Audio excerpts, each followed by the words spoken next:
Don't you wanna bet that I can get you back inside your head before the summer ends, and spread a little love just for a little fun? I'll make you come back to me before the rise of every sun. Baby, it's meant to be. I know you got a man, but he don't understand. You're gonna be a heartbreaker. You're such a love taker. So just suck me in and you can toss me like a cigarette. 'Cause I just wanna be a bad habit, yeah.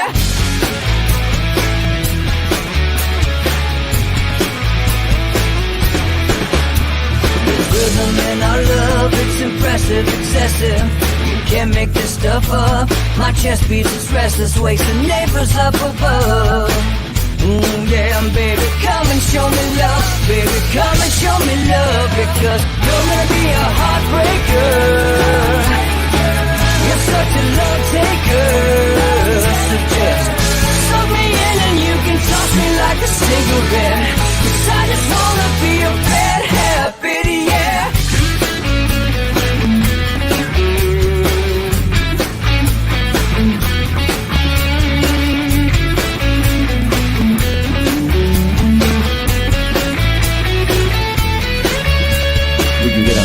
Take a one-way ride, steal us away to find a place we can hide. It wouldn't take much to disappear for a night, just to give into the need and leave it all behind. 'Cause I know that you know that I know that you want me. You told me, now show me, come blow me away. 'Cause I know that you know that I know that you want me. You told me, now show me, come blow me away. You're gonna be a heartbreaker. You're such a love taker. So just suck me in and you can toss me like a cigarette. 'Cause I just wanna be a bad habit, yeah. You're gonna be a heartbreaker. You're such a love taker. So just suck me in and you can toss me like a cigarette. 'Cause I just wanna be a bad habit, yeah. Suck me in and you can toss me like a cigarette. 'Cause I just wanna be a bad habit, yeah.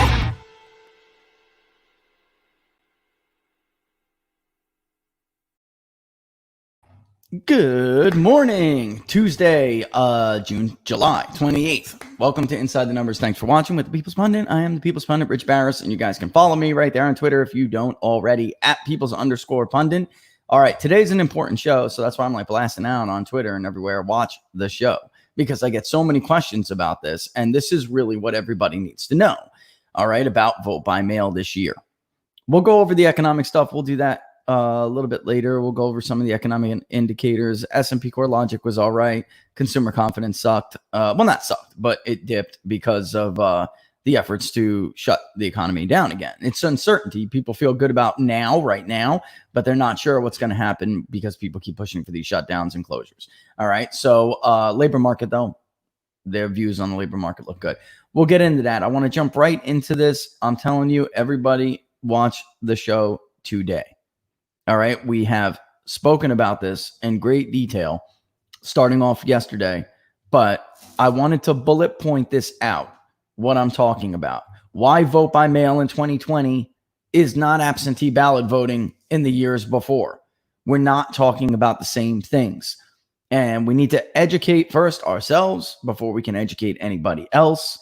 And while the president is right about the generalities of this debate, he has been wrong on some of the specifics, which the media then uses to twist the issue and discredit the idea that there is, real potential for fraud. Look, election integrity is everything. Followers know, readers know. Election integrity is everything for me. I don't really care who cheats. If you cheat, you have to be called out. This is a democracy or self-governing society. And if you lose confidence in it, the whole damn system collapses. Attorney General Barr was set to come on at 11. That's a big deal today, too. We will talk about it. If you read his opening statement, it's incredible. That'll be a fight. Let's just get into this, though. All right. I got 3 bullet points, 3 reasons why, 3 ways that vote by mail schemes in 2020 are different this year than they have been in the past. All right, let's just get into number one. First and foremost, and then I will show you. Again, I'll tell them when we get there. We're asking for requests. Number one, one thing at a time. Everyone gets a ballot. That is the proposal that Democrats are going for. In prior years, ballots must be requested, and inactive voters must update their info. In many of these states, they have their own states that govern election laws. Even deceased people with change of address flags, and other inactive voters will receive ballots in many places, in many states. And of course, these efforts are targeted in battleground states. I'm asking everybody, if you are getting these from people who used to live at your address maybe 20 years ago, send them to us. We want to show everybody what we're talking about. We have plenty already, but we want more. Editor@peoplespunditdaily.com. Editor@peoplespunditdaily.com. Send them to us. All right. I have gone over in the voter file, and I think let's do that again. I think I want to do that again real quick. We spoke about the lawsuit in Nevada yesterday. Okay. In Clark County alone, again, Clark County represented about 68%, just under 7 in 10 of the total votes statewide in 2020 in the presidential election. Yet it is 80% of the problem. The Las Vegas Journal Review, or Review Journal, whichever way, they have reported this is not a Fox News story. There are ballots littering the streets in Vegas, flying out of trash cans for anyone to take. And we'll get to that in the next bullet point. They're all over the place. They're on the post-it boards in apartment complexes. Clark County, again, 68% of the statewide vote, 80% of the total problem when it comes to what we call dirty rolls. All right? When we're doing the voter file, let me show you guys something. When we want to poll, okay? For instance, I'm going to go into my voter files. I'll share the screen with you guys real quick. All right? When we go into the voter files, all right? There is Nevada. I'm just teeing it up. All right? I haven't really done anything specific. I'm just teeing it up. I'm going to pull a list. Let's say I want to pull a list to poll of, likely voters, but I'm going to grab the entire voter file for the state of Nevada, or maybe I'm going to grab 100,000 or 200,000 to make sure that with crappy response rates these days, you get enough responses to be able to, maybe I'll text them to their mobile phone. We'll call them on their landline. And of course, the media's favorite mode, live caller to the cell phone, which leans heavily Democratic. Conveniently. And it happens to be the most money too, for those who don't watch the show, which I can see there are new viewers today. Look at automatically on the default right here immediately, because this is the industry standard. You exclude deceased, and here's deceased. That's the data point, data type, demographics, data point, deceased. And then the other one, of course, change of address flag. Immediately off the jump, when you're conducting polls, you can't take these people. You can't call them. You're not going to reach them.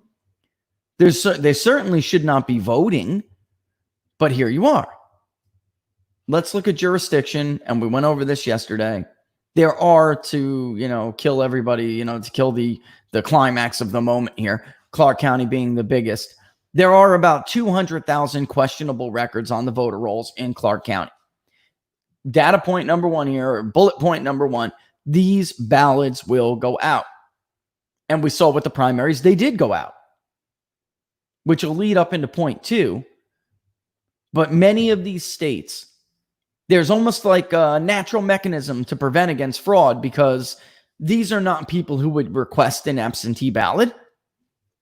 They're not going. So it's almost like a built-in thing to prevent fraud. They're not going to request it, so that ballot's not going to go out, reducing the risk of somebody tampering with it, filling it in or ringing it up or ballot stuffing using those ballots, because this is overwhelmingly the source of ballot stuffs.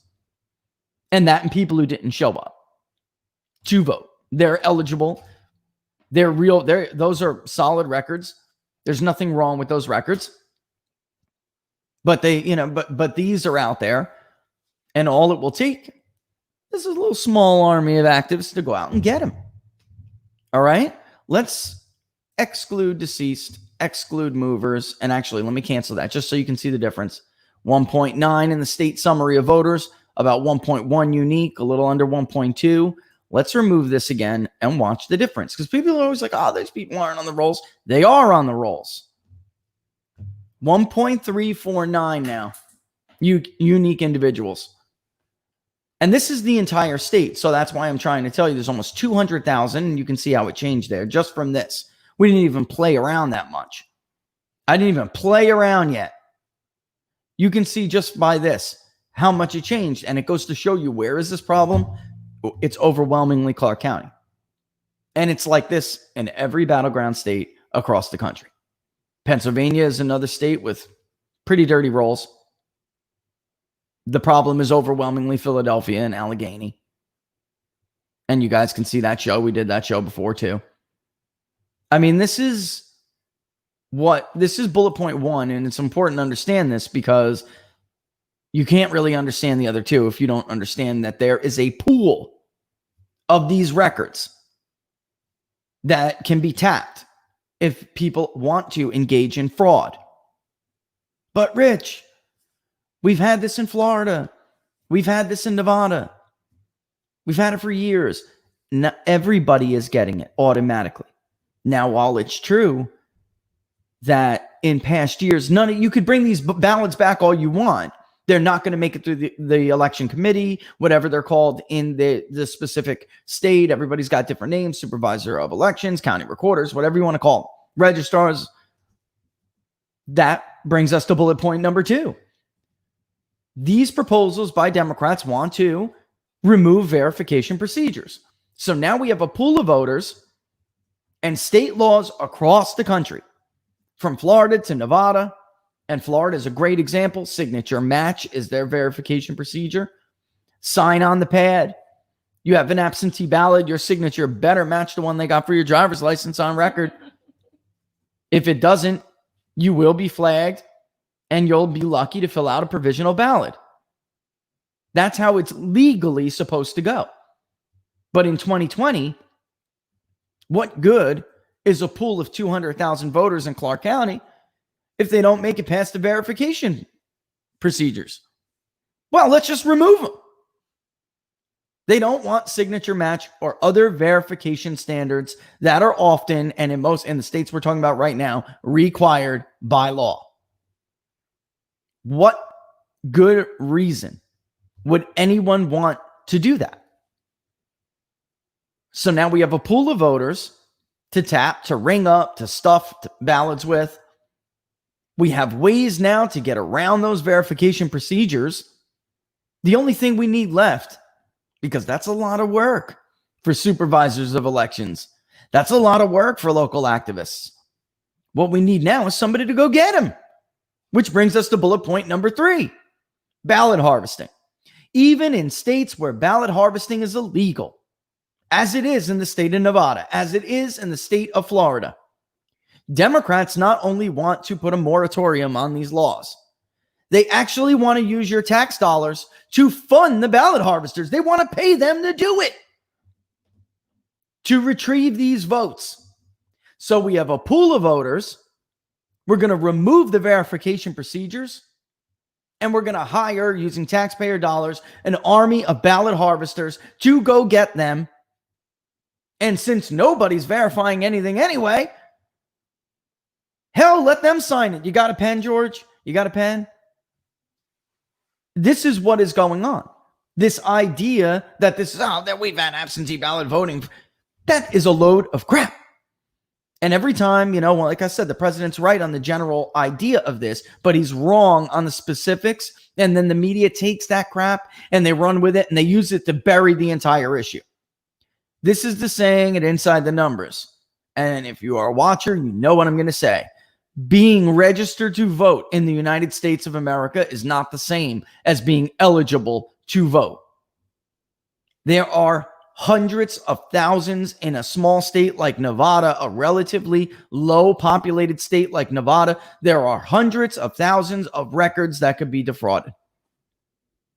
Hundreds of thousands of ballots that will go out disproportionately, by the way, in the county where they have to keep Donald Trump below 45.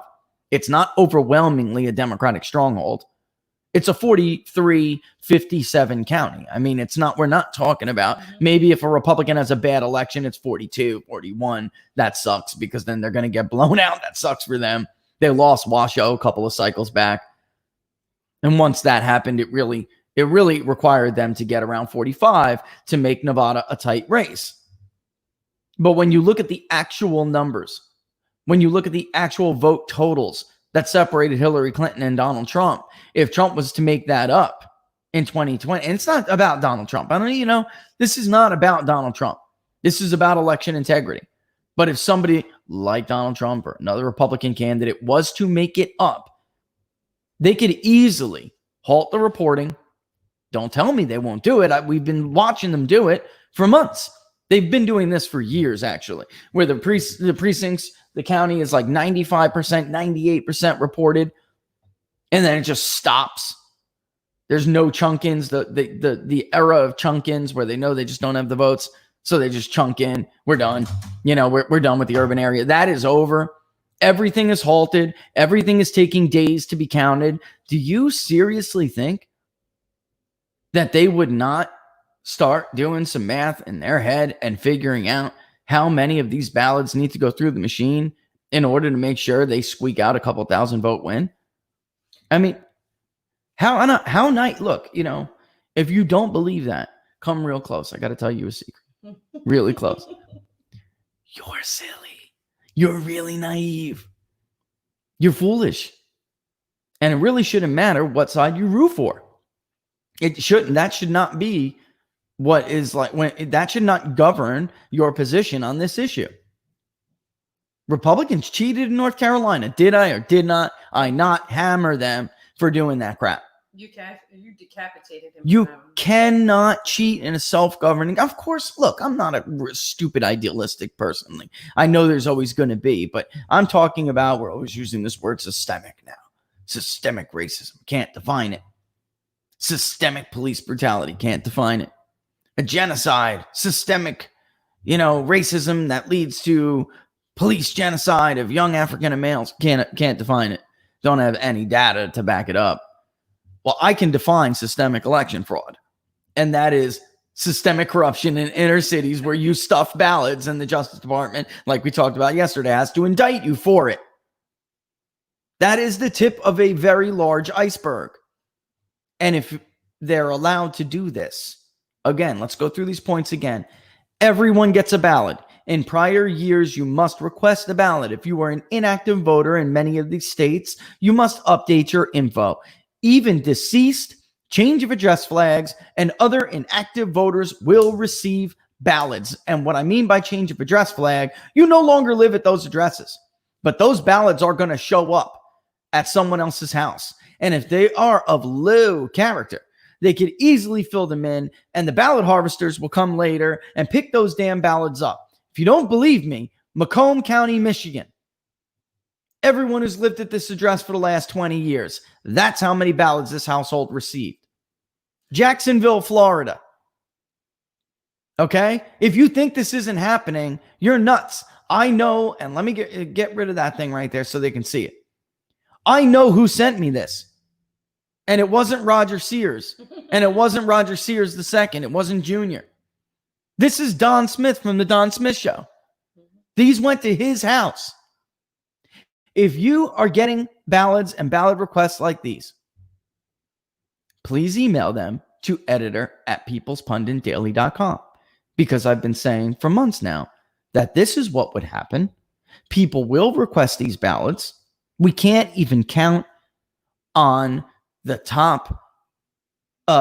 We can't even count on somebody like the top employee at the Senate Intelligence Committee not to break laws to hurt Donald Trump.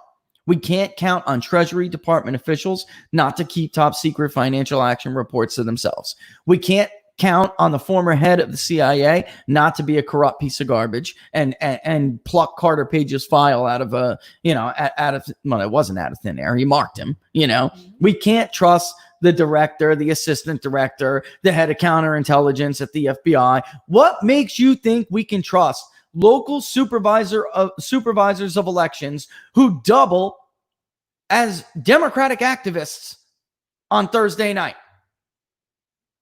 What is wrong with these people? Broward would show you. Are you kidding me? Oh my God. This is a gold mine for somebody like them. This is a gold mine. Who the hell cares Brenda Snipes is gone? They're legalizing the ability to cheat. And by the way, all of those laws that are in place in Florida, which people were screaming about in 2018, look what they tried to do to Rick Scott in 2018. Count provisional ballots days and days and days after that election was over. Finding ballots in the corners, finding ballots in the closets, finding ballots in the trunk. Where do you think these ballots come from? They come from people who did not vote or request their ballot in the past. You're now giving them. You're serving it up on a silver platter. We no longer have to do all of this hard legwork. We know, who voted, who requested their ballot, who didn't. By the way, it's really not that hard. It's just time consuming for in Florida. I mean, binders, they got binders there. I mean, they can go through them, but here we go. Here's one. Here we go. Here's another. Here we go. Fill that one. It's not that hard. Now you're making their job easy. It doesn't matter if Brenda Snipes has been fired or not. You're making their job incredibly easy. And in fact, they can separate themselves from this whole thing. They could just give the information to these guys. Because if we're going to put a moratorium on ballot harvesters, it's illegal for a reason. If we're going to put a moratorium on it, hell, they can go do it. The supervisor of election can stand. We're pretty clear of it. Here's the book. That's about it. And let them do it. They're funded by you, by your tax dollars. It's not like this is being taken out of the DNC or the DCCC or something. It's coming out of state budgets. They appropriated $300 grand in Clark County for this. $300 grand. That's what the RNC sued to try to stop. Why do you think those efforts are specifically targeting Western Pennsylvania? They want to send an army of ballot harvesters out to Western Pennsylvania. You think that's because their internal polling shows Joe Biden flipping Erie County back to the good old days of him and Barack Obama carrying it by 16 points? You're out of your mind. He's down in Erie County. The only reason he could possibly win that state is because they can ballot harvest in Bucks and in Philadelphia and in Montgomery. That is what is going on here.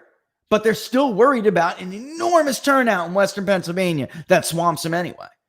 That's what they're worried about. Why? Because people don't go out en masse and vote for an incumbent, uncontested presidential candidate. Yet everywhere across the country, this man's smashing records, and he's not even opposed really on the ballot. I'd be worried.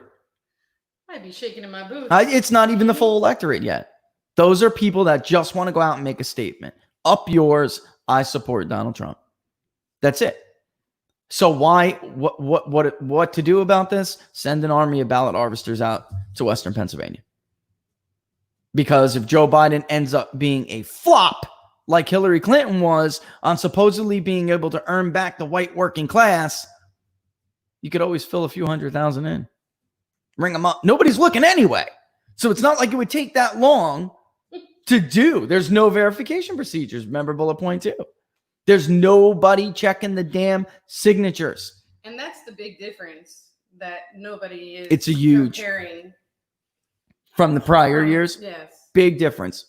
You have to do that is the longest thing. That's in a state like Florida. That's the longest. Like that's the thing that'll take time to vote. So even waiting online, despite what you hear from the media, we were in very populated areas. For the most part, you have plenty of an opportunity to go and vote.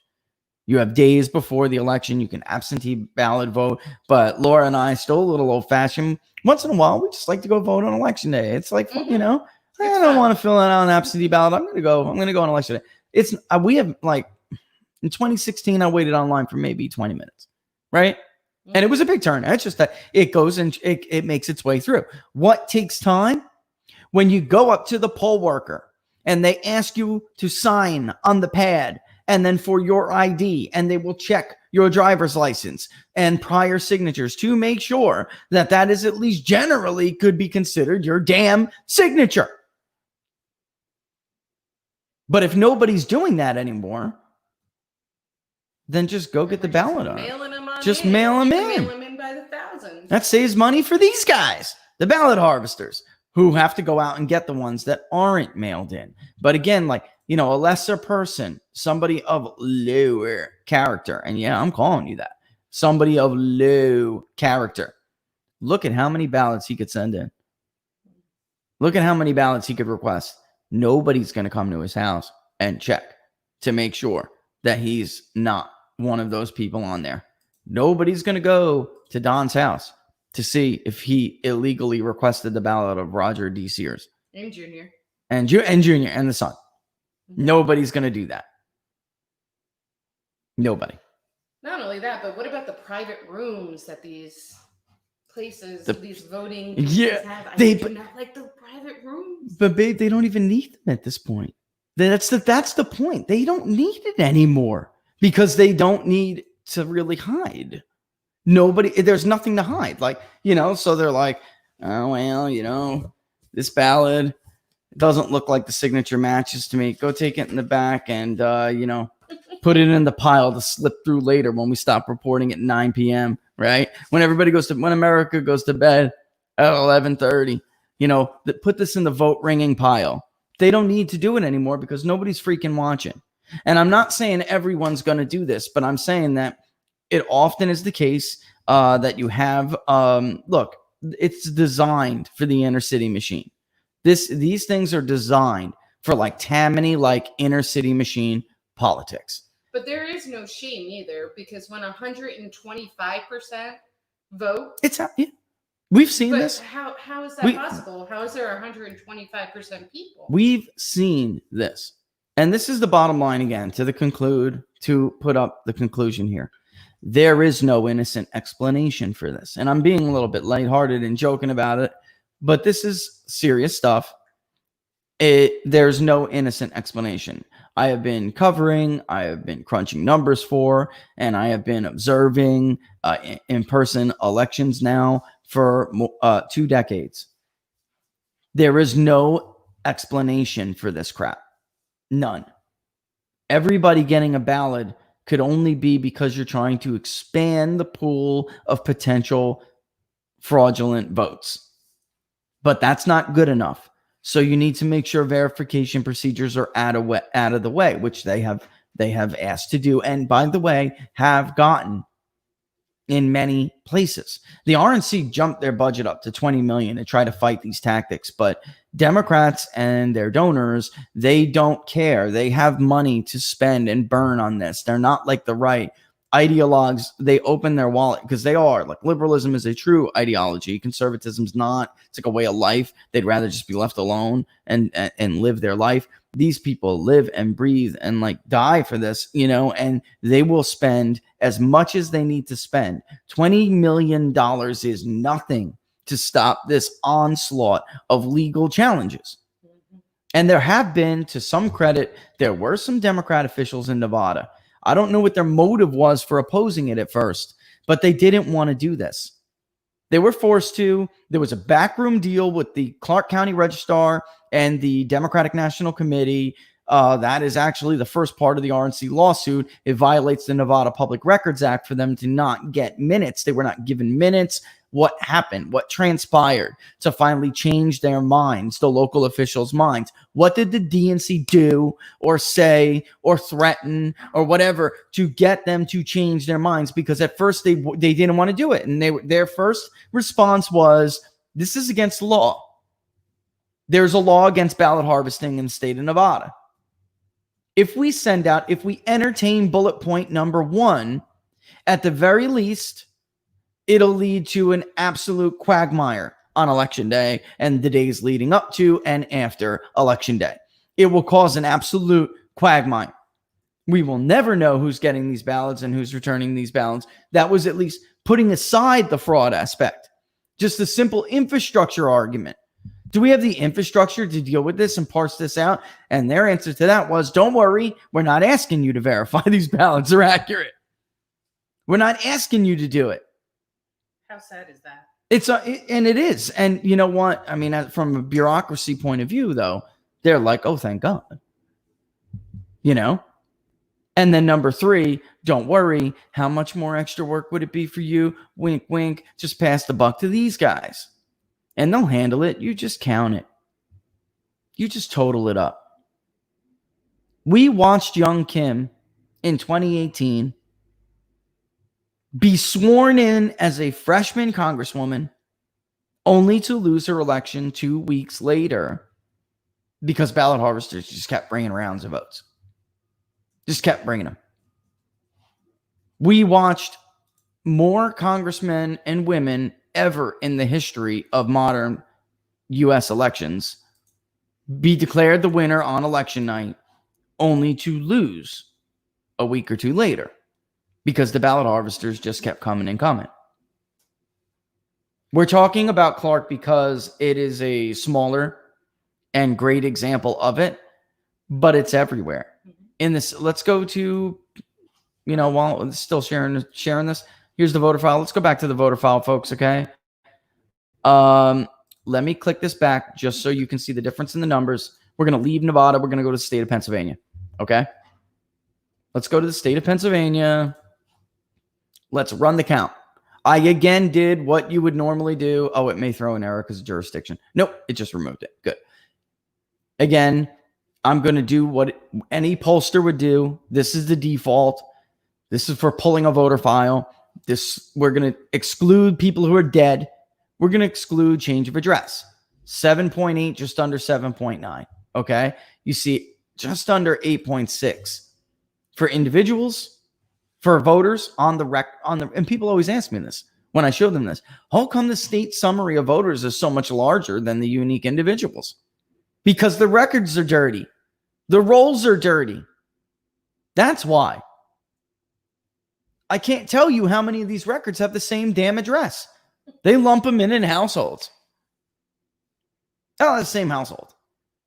That's not a household. It's a parking lot. It's a household. Moving along. And in Nevada, by the way, in 2016, that did happen. All right. So here's the number, folks. Let's exclude. Actually, let's not. Because this is the default. Let's include the dead and people who have change of address flags. The database is big. It's going to take some time to load. Oh, boy. Look at it jump by 1 million. There's your state summary to answer your question. People always say, why is the state summary bigger? The rolls are dirty. I'm excluding people who have change of address flags when I want to vote. When I want to poll, to find out how people are going to vote. This is how much is the difference. It's 1 million in the state of Pennsylvania. 1 million. Now, let me just make something clear and we'll take the question.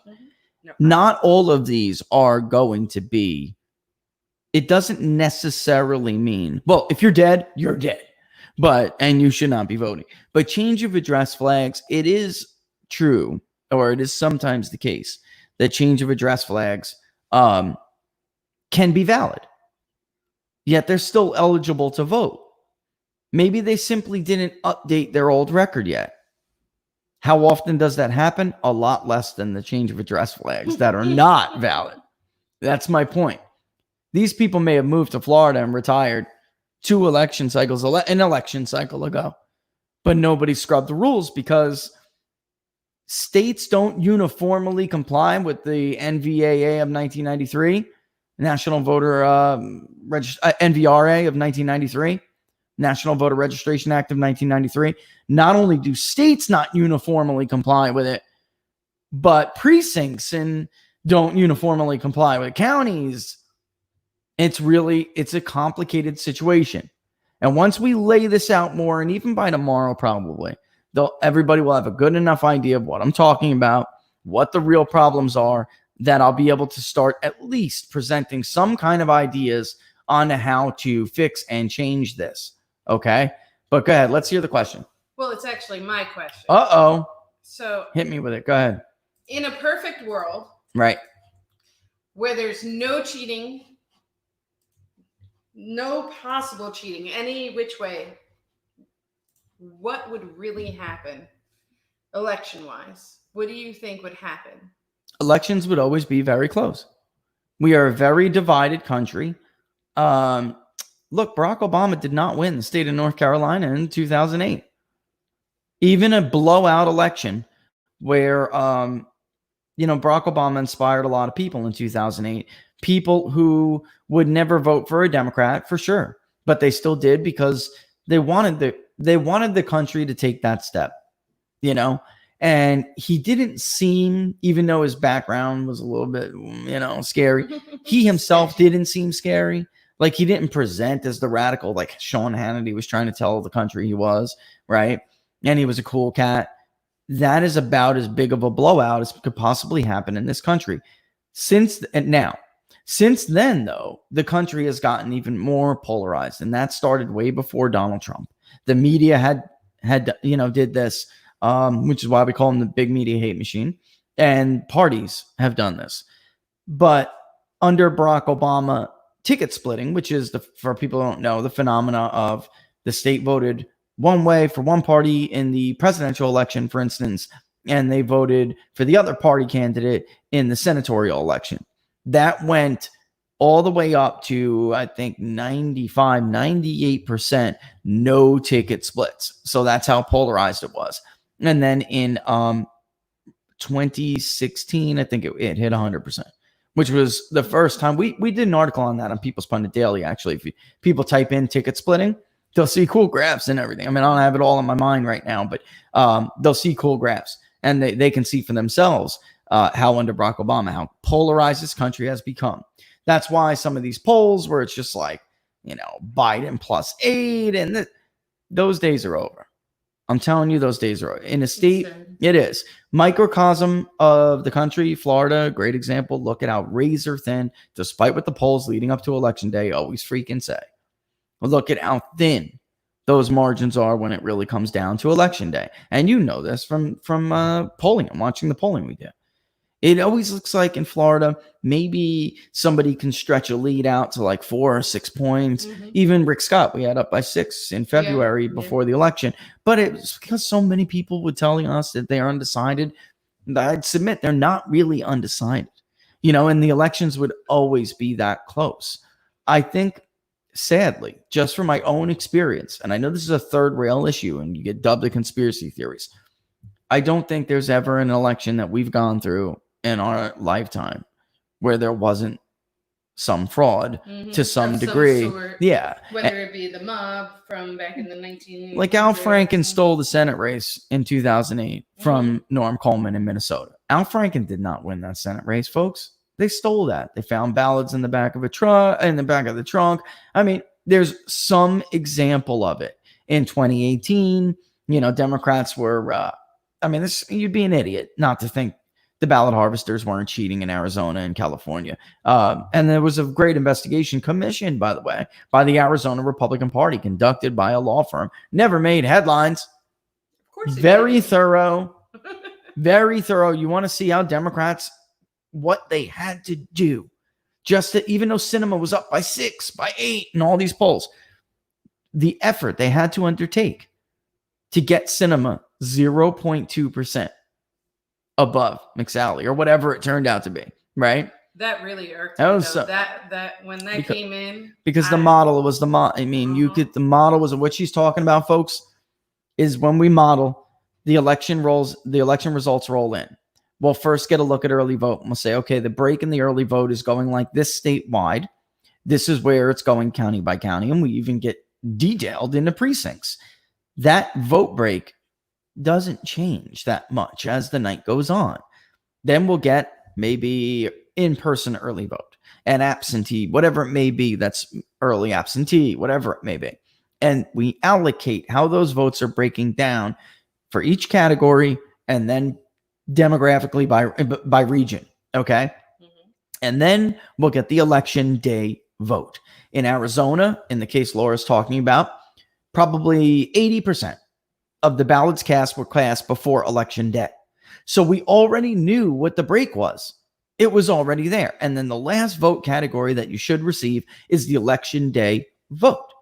They were pulling back totals, reassembling them. They were pulling back categories. They were doing it in Florida too, reassembling them. And the election day vote was breaking down really screwed. It was heavily from McSally, and then the very last 2 to 3% of every category was dramatically different than the break for the 98% of the vote that we had already gotten.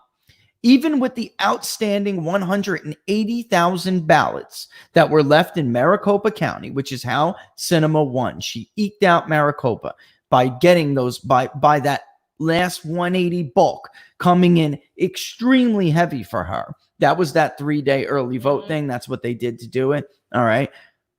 Even with it, McSally, the modeling is just, how wrong is it? How often has it been wrong? Never. No. Once the breaks are in. 2018 was crazy. Once the breaks are in, we know what's outstanding. We know what it's going to fall in. Even in and then we take that. This is what it could fall to. Maybe 70-30 for Sinema. If it is, McSally ekes it out by 0.2%. You remember that? Yes. If it comes in a little bit better because it's Maricopa County, maybe it's 60-40, McSally wins by 1.2%. McSally was winning every category of the vote in Maricopa until that final 180 came in. She was carrying Maricopa County by about 3 points. Trump carried it by 5. She was carrying Maricopa until that last chunk of just under 200,000 votes came in. And then all of a sudden, you tell me that's not shady? All of a sudden, it was totally different from the break. And then, by the way, oops, we forgot a little bit from Pima. Remember that? Oops, there was about 40,000 more ballots from Pima. They went for her 90-10. It was crazy. And that was just enough to put her over, just in case Maricopa was going to bring them a hair shy. And Maricopa folks, was going to. And it was going to. It was going to be 0.2% for McSally. We know this. By the way, we're not the only ones. Even the freaking New York Times model had almost no chance for a Sinema to eke it out. I mean, folks, look, you can bury your head in the sand and pretend like everything is, unicorns and rainbows. But we live in a sad world where if you give human beings the opportunity to exploit a situation, that's what they'll do. And that's what happened. Now, I'm getting to the point and answer that question. I sadly don't think that we can ever see an election with no fraud. I mean, it's just, and Republicans cheated in North Carolina. Well, I said both. Like I said, yeah. I mean, look, biased, let's be just clear. Mm-hmm. Let's be clear. We're hammering everybody here. Okay? It just so happens that it happens more on the Democratic side, and it's not Republicans who are asking for, 1, everyone to get a ballot, 2, to abolish verification procedures or a temporary moratorium on them, and 3, for a temporary moratorium on ballot harvesting, which, again, taken together, these 3 bullet points, there is the conclusion that there is no innocent explanation possible. None. You would only want to do this if you want to cheat. And I'm doing this show and we're talking about this even though it's a third rail because I'm frankly terrified of what might happen if not only do they do it, but because it will, some of these things are going to come out. Mm-hmm. I am terrified of what will happen when one side or both come to the conclusion that this system no longer works for them. Now, this is where it gets dangerous. Yeah, this is where this gets dangerous. Do you think the left is prepared for that, though? Do you think that they really accept that they're going to be met with a force that they did not expect?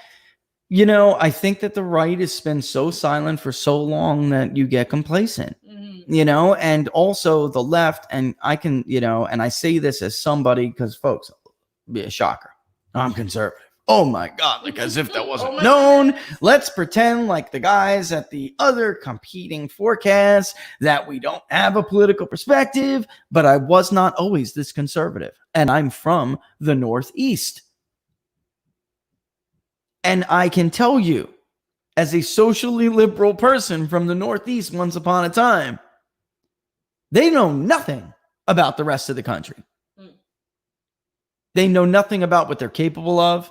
They know nothing about their lifestyle. They know nothing about the guns that the rest of the country keep, but what the only thing that they know is that they're quiet.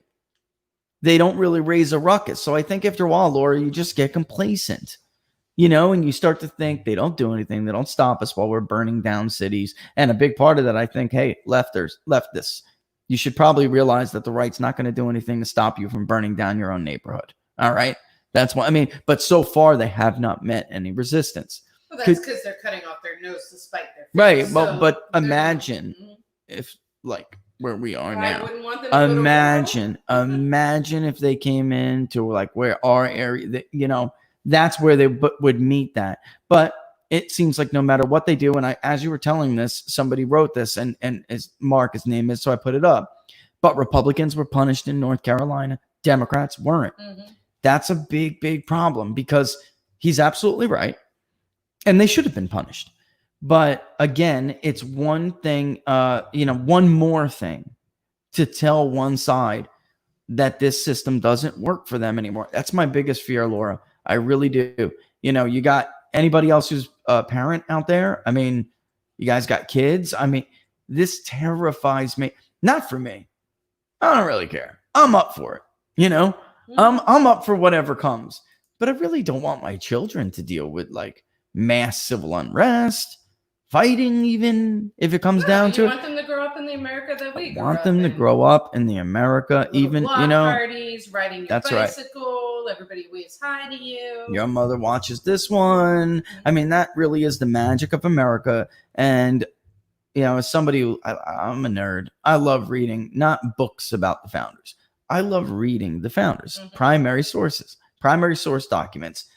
If you want to break down in one word what they were trying to build, right? It's community. That's the one word that they were trying to accomplish, and unfortunately, or two words, virtuous communities would be the better way to put it. But nobody wants their kids to grow up with this crap. We should have ironed this out already. Like, we are, this generation, my own included, my parents, you guys started this. I hate to tell you, but really. No, they dropped the ball. They dropped the ball, pound. Off camera, pound. Totally dropped the ball. This should not be something that our kids have to worry about. Violence in Portland, Jerry Nadler calls a myth. Hey, has the bar hearing started yet? Can you check on that? Because I'd like to kind of at least pop in. I would go to like the Judiciary Committee's website. They wouldn't have, or C-SPAN. Don't give any. We don't like to give any of the networks nothing. No hits, nothing. All right. If it's on C-SPAN, I'll pull it from C-SPAN because there's no stupid commentary. I don't need Dana Perino or Juan Williams or somebody else to interpret the hearing for me. I don't need anybody's thoughts on it. I just want to hear it myself. There's some really good, so I want to ask Ashwin, and Ashwin is a subscriber. So I'd like to put this up. You know what, Ashwin, when New Hampshire is done, I'll talk more about that. But I got to tell you, Trump is, for me, shockingly strong in a few states and shockingly weak in the other.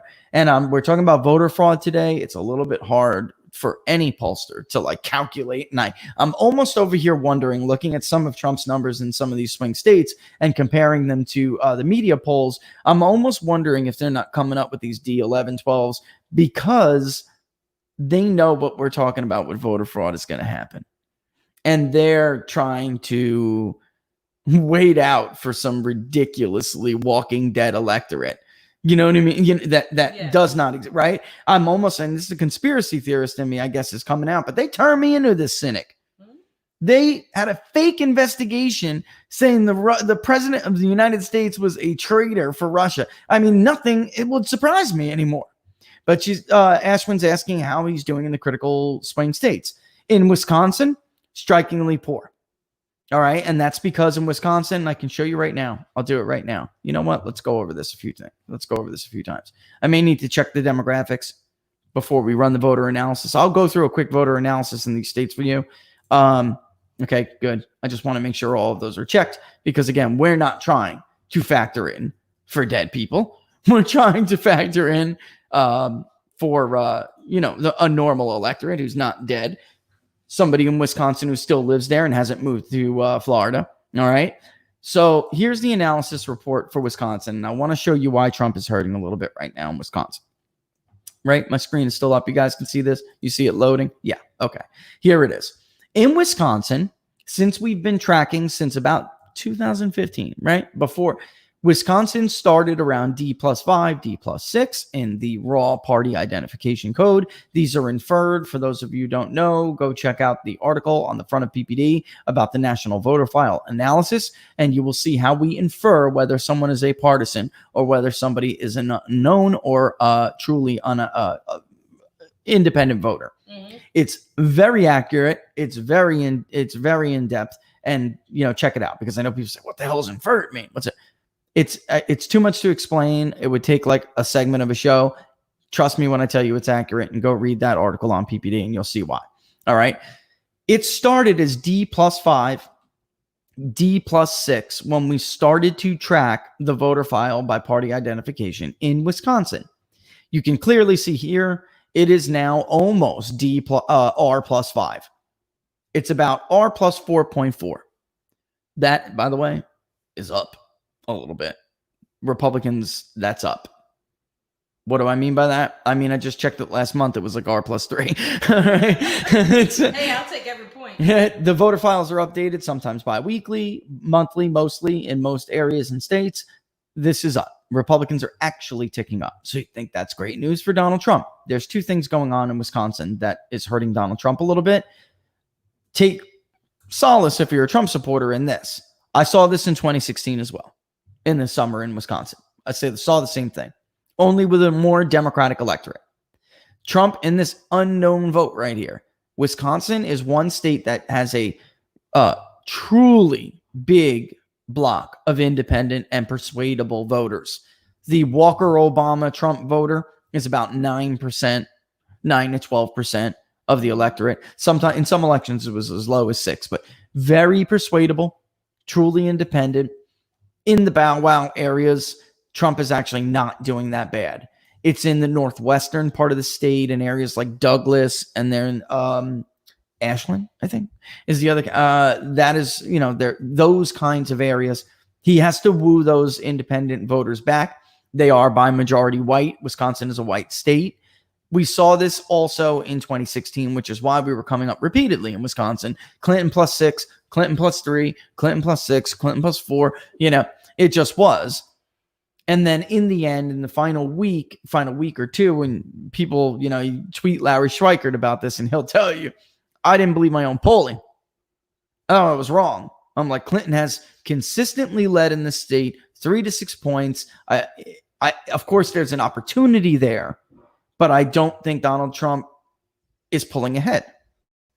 Larry Schweikert said, fake news, bro. Trust your own polls. Thank you. But I was trying to give it to him with caution. Here's the final for Wisconsin, Larry. I don't know if I fully trust it.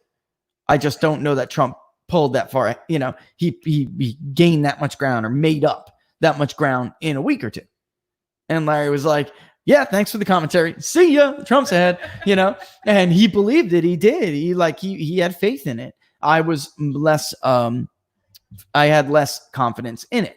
But right now, two things, same thing in 2016.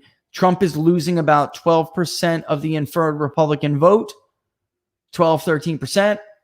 And the unknowns are backing Biden by a few points. Now, I know some public pollsters have something else. Good for them.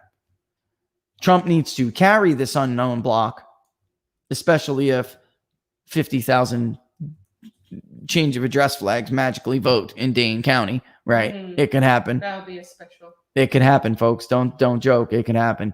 All right. He needs to carry these independents by a few points. It's very hard to carry them overwhelmingly.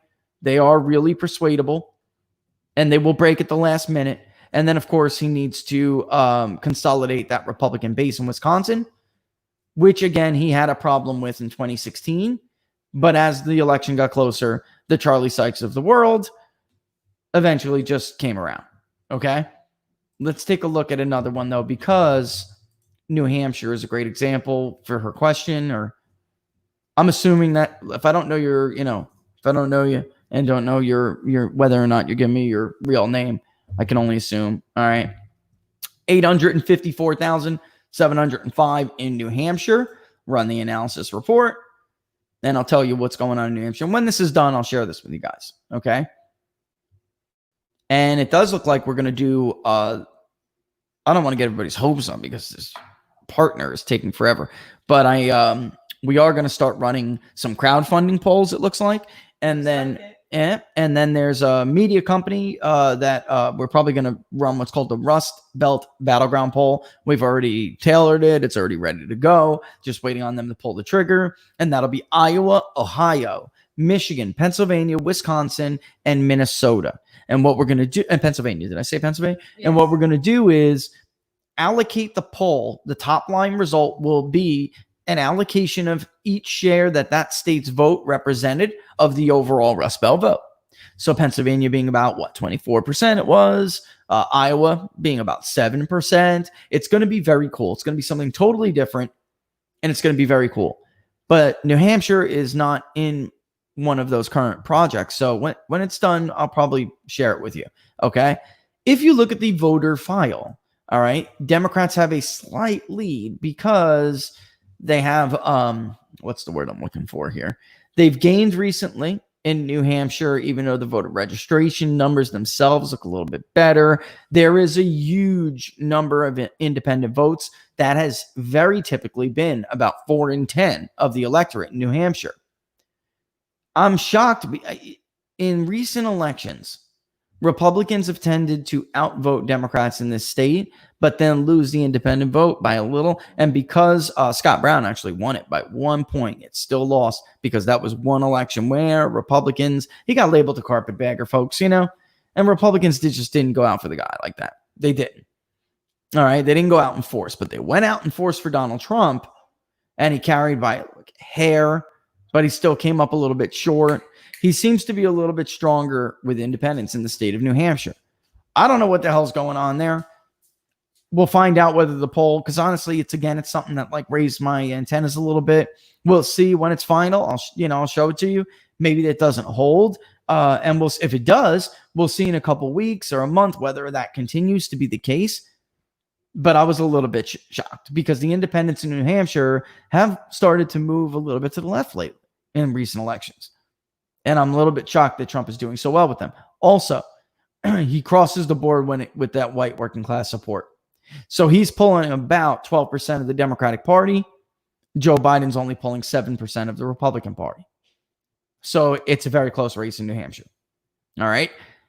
If turnout dumps, speaking of Larry, if turnout dumps like Larry is forecasting among younger voters, college voters in a state like New Hampshire, and all things are equal, Joe Biden will probably lose the state because of it.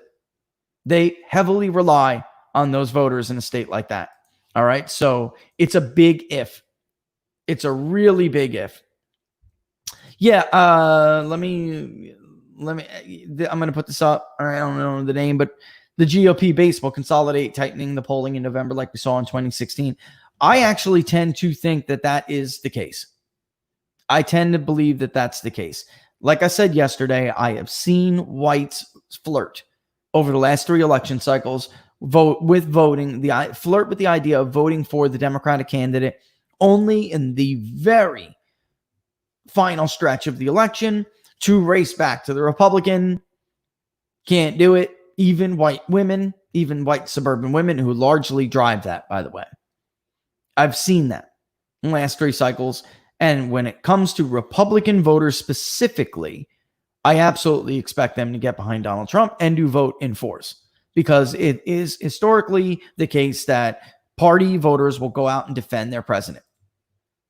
They did for Obama in 2012. They did for George W. Bush in 2004. I keep always doing that, 2004. I expect them to do that. I expect them to come in, and I expect them to come back into the fold. I also expect, and Barr is testifying now, I do also expect minorities to run back to the the Democratic candidate, even though Trump is going to do better, I believe. If the election was today, the story, even if he lost, would be, oh my God, how well he did with Hispanics and black voters. Well with the He is. Hispanics. He's approaching George W. Bush levels. Coming from a Hispanic. Coming from Hispanic. Let me just put this to and be very clear about this. George W. Bush did not win 44% of the Hispanic vote. That is BS exit poll garbage. It is not true. It is something Democrats like Dana Perino, speaking of again, not to pick on her today, but have propagated over the years.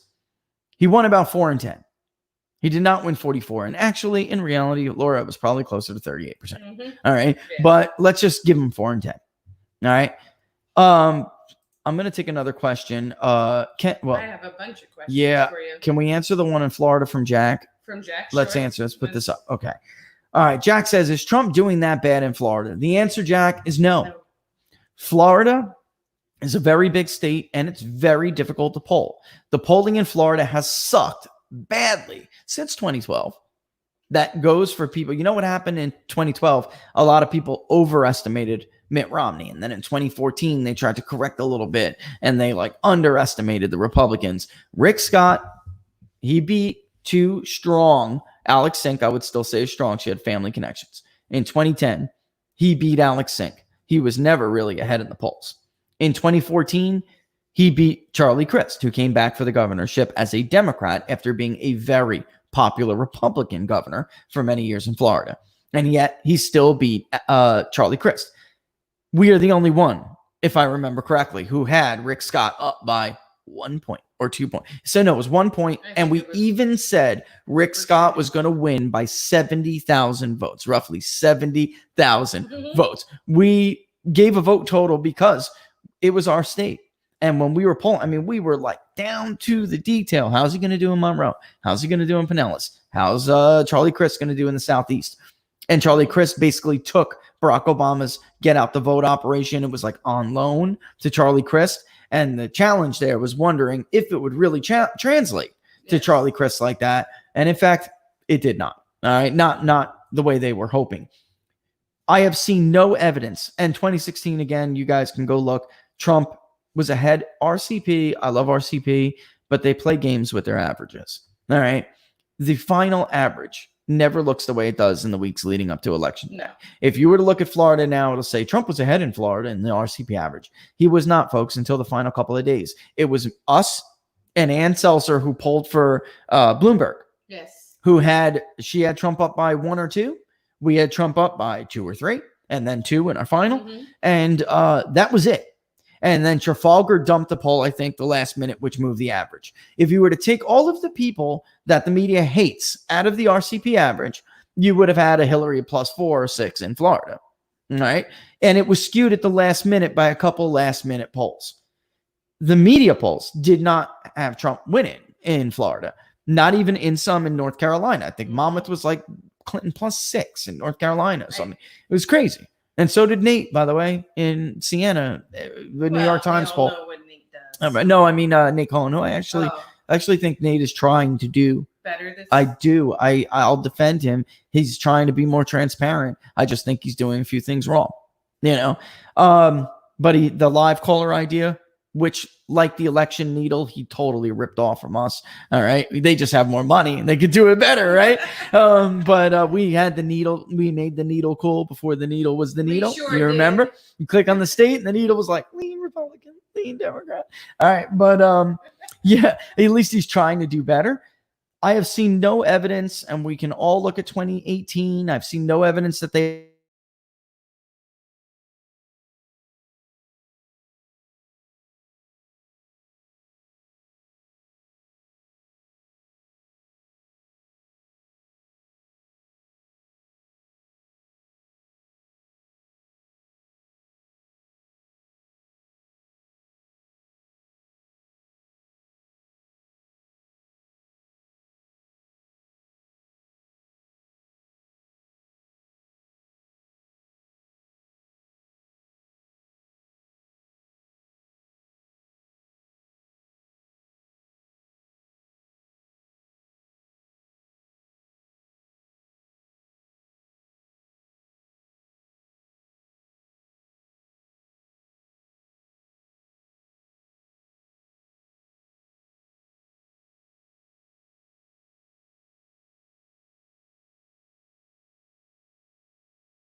Bam. All right, we're back. Told you it'll happen.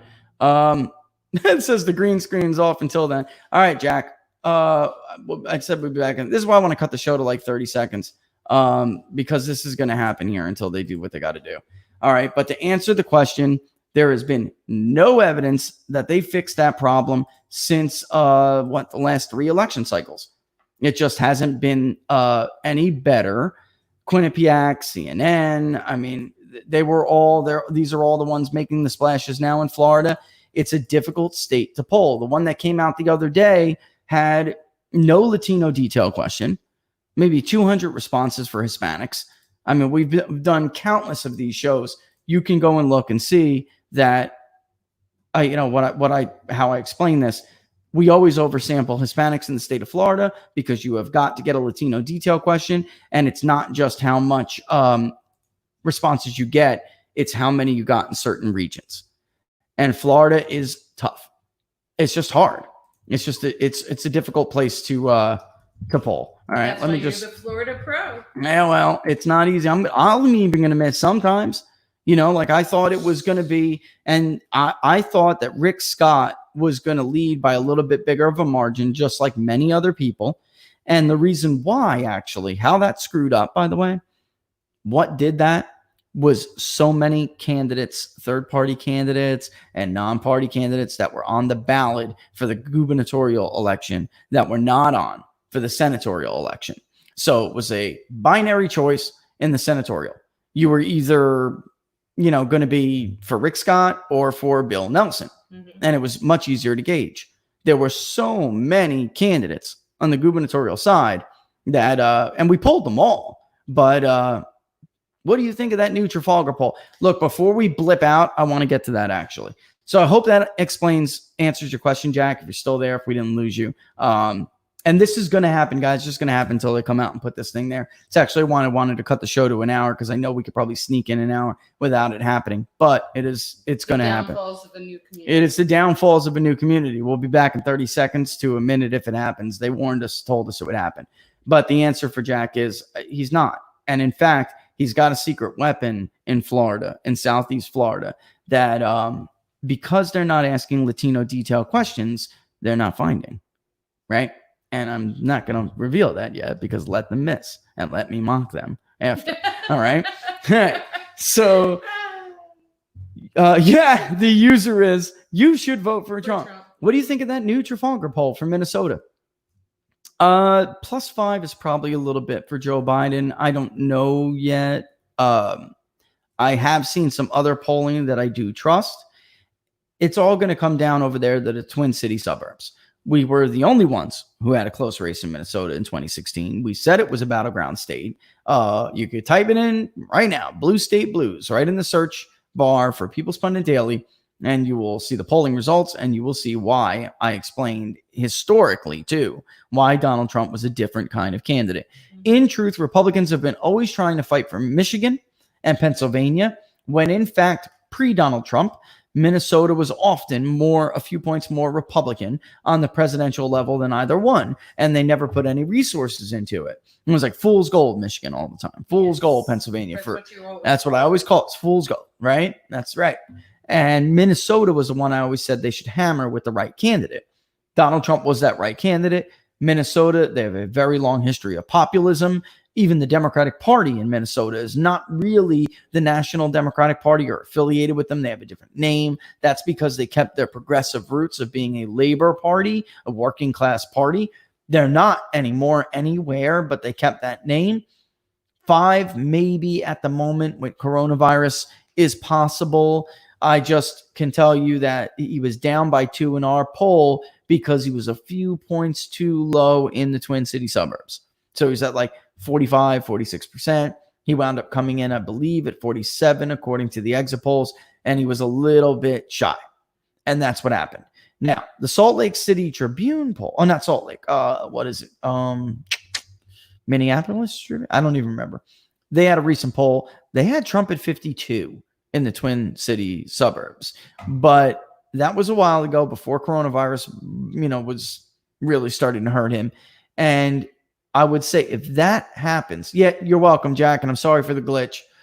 If that happens and he's above 47. And he keeps, of course, all things have to be equal. Like he would have to do as well as he did outside the Twin Cities. Then he will carry the state of Minnesota. I mean, will be a shocker, and it will happen. But that's where he's going to have to hammer. This time he's putting money to it. Minnesota is not an easy state to poll. In 2016, we had to do everything by online. You remember that? You could not reach. We were, like I've said before, and Laura's probably going to reach over and slap me. One of the secret weapons in 2016 was identifying voters that did not vote in the last 10 years. Okay.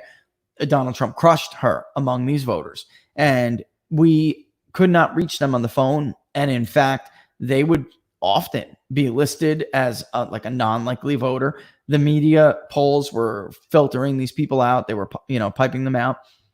And we were using online panels to reach them in various ways. And that would be through social media, running ads on other websites to try to recruit them. That is how we did it. And it was difficult, but once we identified them, do you plan to vote this year? Did you vote in the last 10 elections? If the answer was yes and then no to those two questions, those were Trump voters. And the media was not finding them. In Minnesota and Michigan, too, was another one. Those voters were huge. They played a big role. And that is something the media totally missed. Star Tribune, thank you. And that is something the media completely missed. And I didn't subscribe to too much social desirability bias. It's really bad this year. I know that Cahaley tries to factor that in with his results. So if he says 5, then it's 5. I'm going to take I know we just glitched out, but I do need to take a quick little spiel break. Okay. I'll answer the rest of this is what we're going to do when we come back. We'll go over the Barr hearing tomorrow after we go into part 3 of the voter fraud thing. Okay. When we come back, I'll answer the questions, and then I'm going to recap those 3 bullet points, because you got to know them to be able to understand what the solutions could be. All right. And we have some solutions. We have some plans. I have grand plans that nobody listens to. All right. But I really was hoping, I was like really optimistic about the Pence committee on election fraud, and it went nowhere. Really, really a shame, because I'm not the only one with ideas. There are other people out there who have great ideas. It's a real, real shame. On Arizona, I'll answer that real quick before the break. I'll know more about Arizona soon.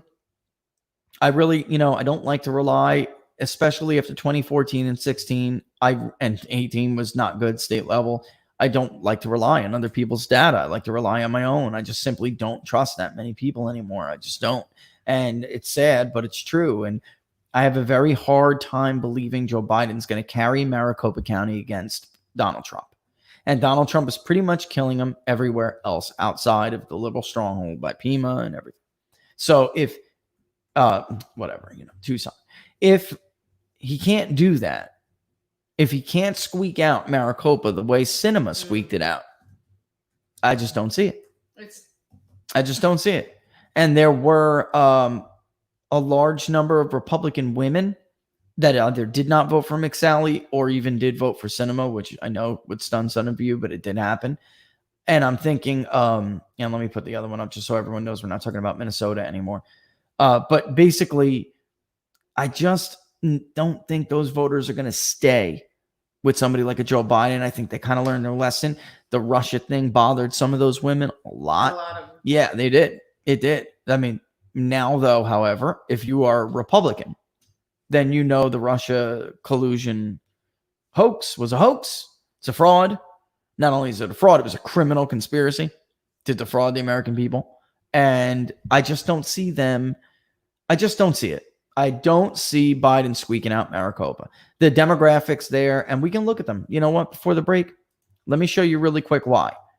And I did, for those of you who didn't watch the show until recently, I did an Arizona voter analysis show. It's it was economics in the beginning of the show. If you really want to catch Arizona, I believe it was the last hour or 45 minutes of the show, so you could fast forward if you want. But I went through it in great detail, and you'll understand why. Here's Maricopa, and you guys can see what I'm doing here. We're going to wait for Maricopa to update here, and then I'll show you the screen here. Let's show him Maricopa and show him why I'm very, very suspicious. All right. So this is Maricopa County. It's going to load. It's not so big that it'll take forever like some of these other states. Here it is. Okay. Democrats are 30%, a little over 30%, almost 31. Republicans are over 35% still in Maricopa. That is greater than their edge statewide. And the nuns here that are 27%, they don't vote the way that independents statewide taken together vote. Because in the southeastern part of the state, the liberal strongholds, they vote more heavily Democrat. Mm-hmm. In Maricopa, they vote more heavily Republican. And they battle it out, and it's not as Republican in Maricopa as it is liberal around, the Democratic strongholds in the southeast. So overall, maybe the Democrats will wind up eking out independents or winning them a little bit, and it still ends up being cinema 0.2. The bottom line is Joe Biden needs to flip those people in Maricopa to come out ahead, because Democrats are not going to outvote Republicans in Maricopa. Republicans aren't going to fall for the same thing they fell for in 2018, which was 3 days of early voting that they did not get to do. Yes. Mm-hmm. So while I understand the polls say what they say, and Arizona is a state that's trending Democrat, much like Nevada and Colorado used to be Republican states, sitting on your butt doing nothing while we import generations of South American, Latino Democrat voting blocks is going to change. It's going to make a difference. Mm-hmm. And it did in Arizona. It just happened. What actually is helping to save Republicans is conservatives moving out of California are going to Arizona.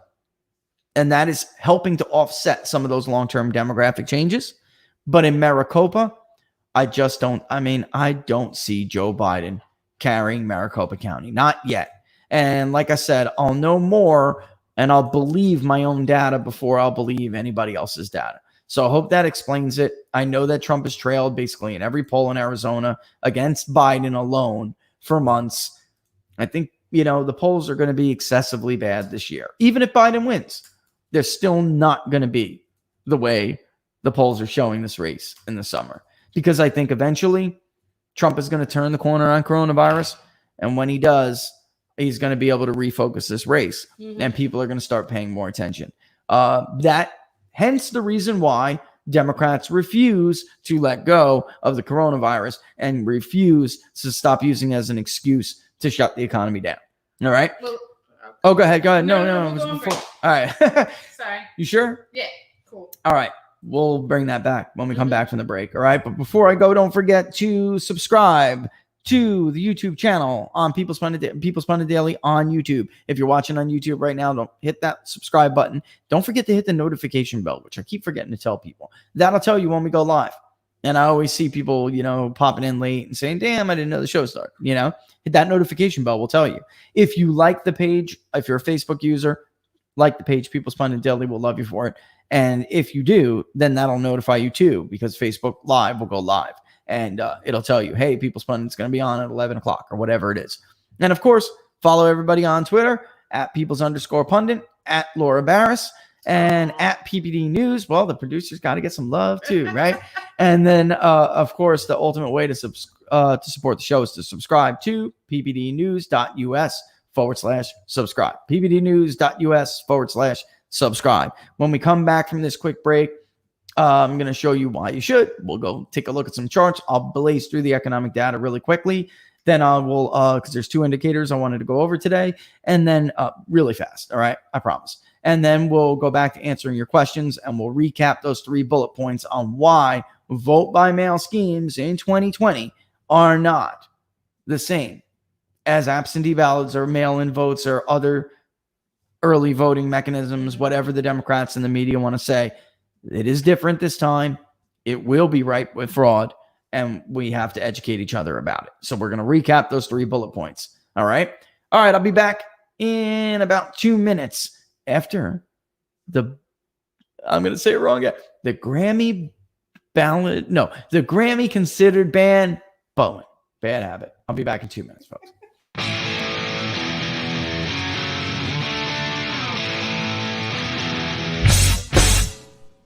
How much you wanna bet that I can get you back inside your head before the summer ends and spread a little love. Just for a little fun, I'll make you come back to me before the rise of every sun. Baby, it's meant to be, I know you got a man, but he don't understand. You're gonna be a heartbreaker, you're such a love taker. So just suck me in and you can toss me like a cigarette, 'cause I just wanna be a bad habit, yeah.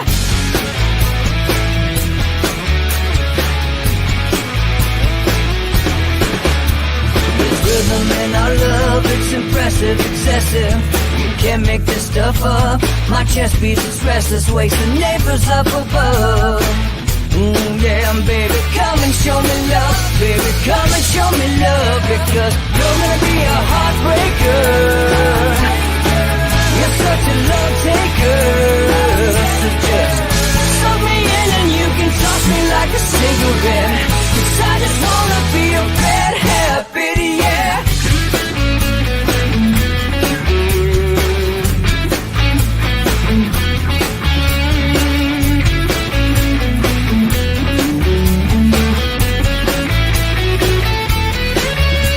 We can get on a plane and take a one-way ride, steal us away to find a place we can hide. It wouldn't take much to spear for knives to give in to the need and leave it all behind. 'Cause I know that you know that I know that you want me. You told me, now show me, come blow me away. 'Cause I know that you know that I know that you want me. You told me, now show me, come blow me away. You're gonna be a heartbreaker, you're such a love taker. So just suck me in and you can toss me like a cigarette, 'cause I just wanna be a bad habit, yeah. You're gonna be a heartbreaker, you're such a love taker.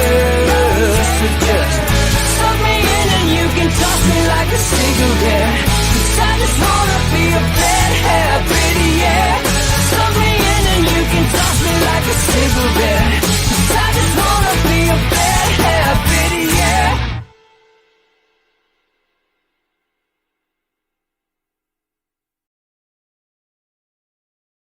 And we're back. Don't forget to subscribe to People's Pundit Daily on YouTube. Don't forget to like the page on Facebook. And of course, the ultimate way to support the show is to subscribe to peoplespunditdaily.com. You can do that by going to ppdnews.us/subscribe. ppdnews.us/subscribe. And again, for those who have in the last whatever weeks it's been since we started the show, clearly an uptick. We love you for it. Really, we do. Truly appreciate it. Yep. Shout out to Ashwin, who is a new subscriber. We love you too. We love you all. All right. Let's move on to the no, you know what? Before we get to the questions, let me just race through these. I know she loves these questions. Smalls. All right, you know what? I'll do it really quick. And I'll just show them though why. You know what, guys? You can follow along on PBD. She's gonna kill me. Consumer confidence ticked down. All right. That fell by about 5.7 points in July after gaining big time in June. It did miss the expectations. Still at 92.6.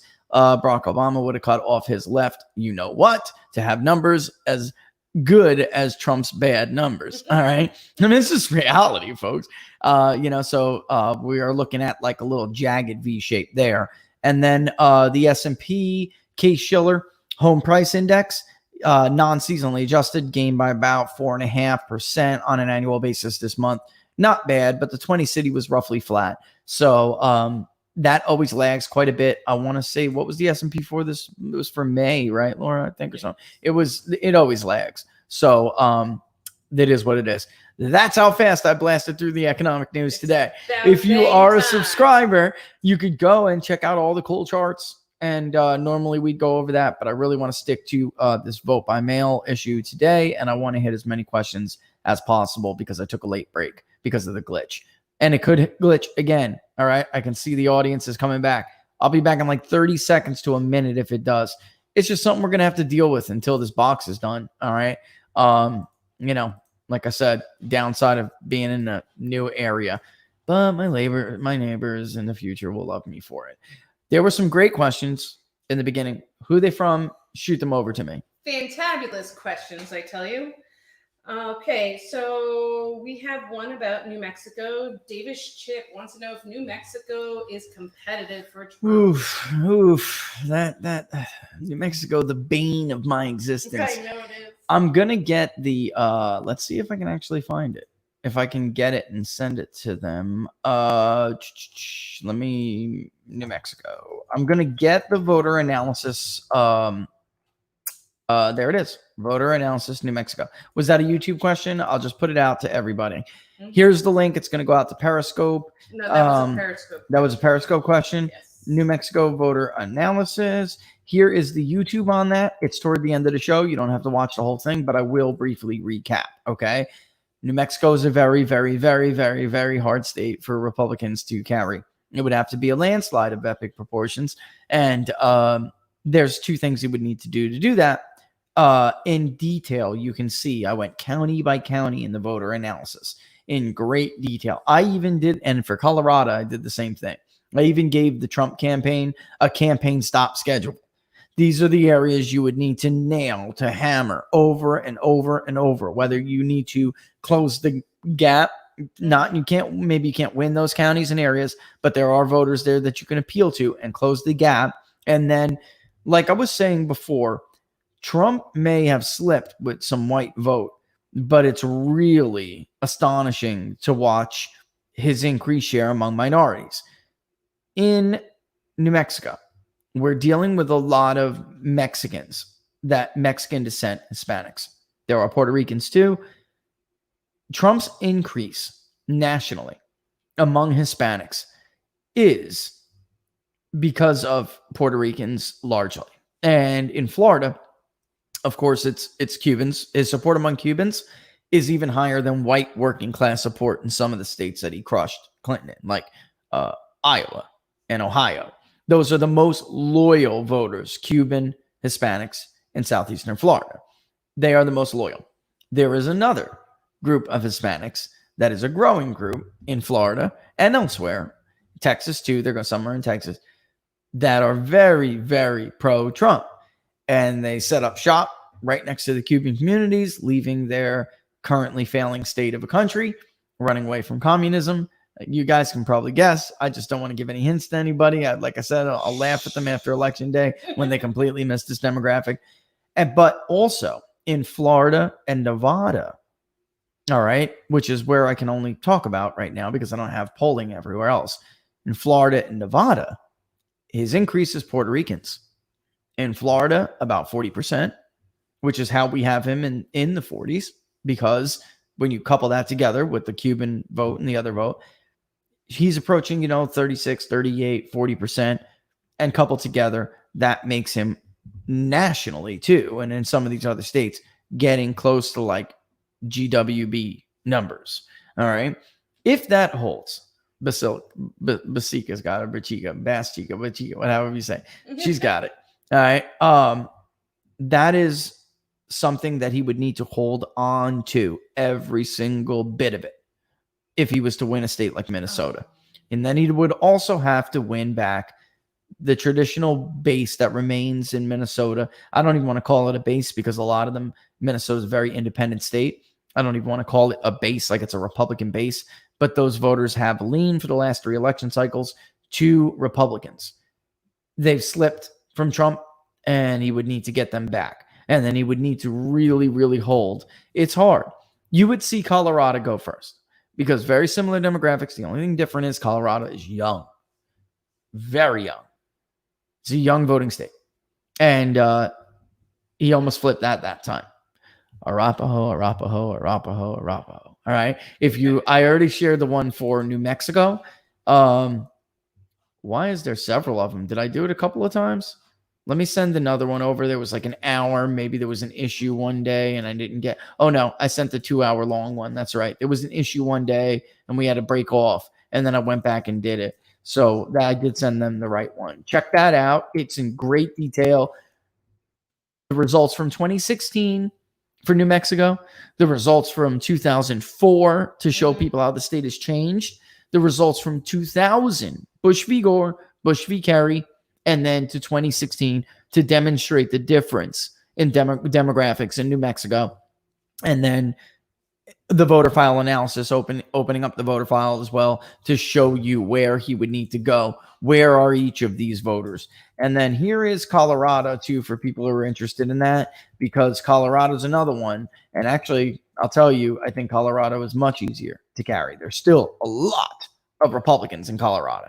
And if he just kept whacking, there's areas in these states where he'd have to go to town. Santa Fe, I mean, really, he would have to show these people some love. All right, let's get another question really quick. All right, go ahead. All right, so here's the $64,000 question from Sir J. Pat. How the heck do we trust results come November and if all this happens? Yeah, so this is why I'm doing this. I'm not doing this to sow some kind of distrust and concern. I'm doing it to prevent it so we don't have to deal with it, right? So I'm not sure we can, Sergey. I mean, that's my point. That's my fear. I don't think we can. We cannot allow the country to conduct elections like California conducts elections. And it's not because of the results of the elections. Nobody believes the results of California, ever. Never. Mike Garcia flipped that, CA-25. They're going to come back for it in force, right? I just don't think we can. And I think that the more we adopt stupid policies like this for a political advantage, I mean, again, going back to our bullet points, the conclusion to the 3 bullet points is there's no innocent explanation. This will just sow more distrust. And to piggyback off of another question I saw, and maybe you were getting to this one, what is the RNC doing to stop it? They're targeting in these individual states where this is happening. They filed lawsuits, Pennsylvania, Florida, Michigan, Nevada. I mean, they're doing it. And they increased their budget. It was only $10 million. They doubled it to $20 million to try to fund some of these legal efforts to stop it. They've won some really good victories in Florida and in Pennsylvania, but they've lost in other places. Look at how the primary was conducted in Nevada for the Democrats. It was a total catastrophe. That cannot be how we conduct elections in this country. It just can't be.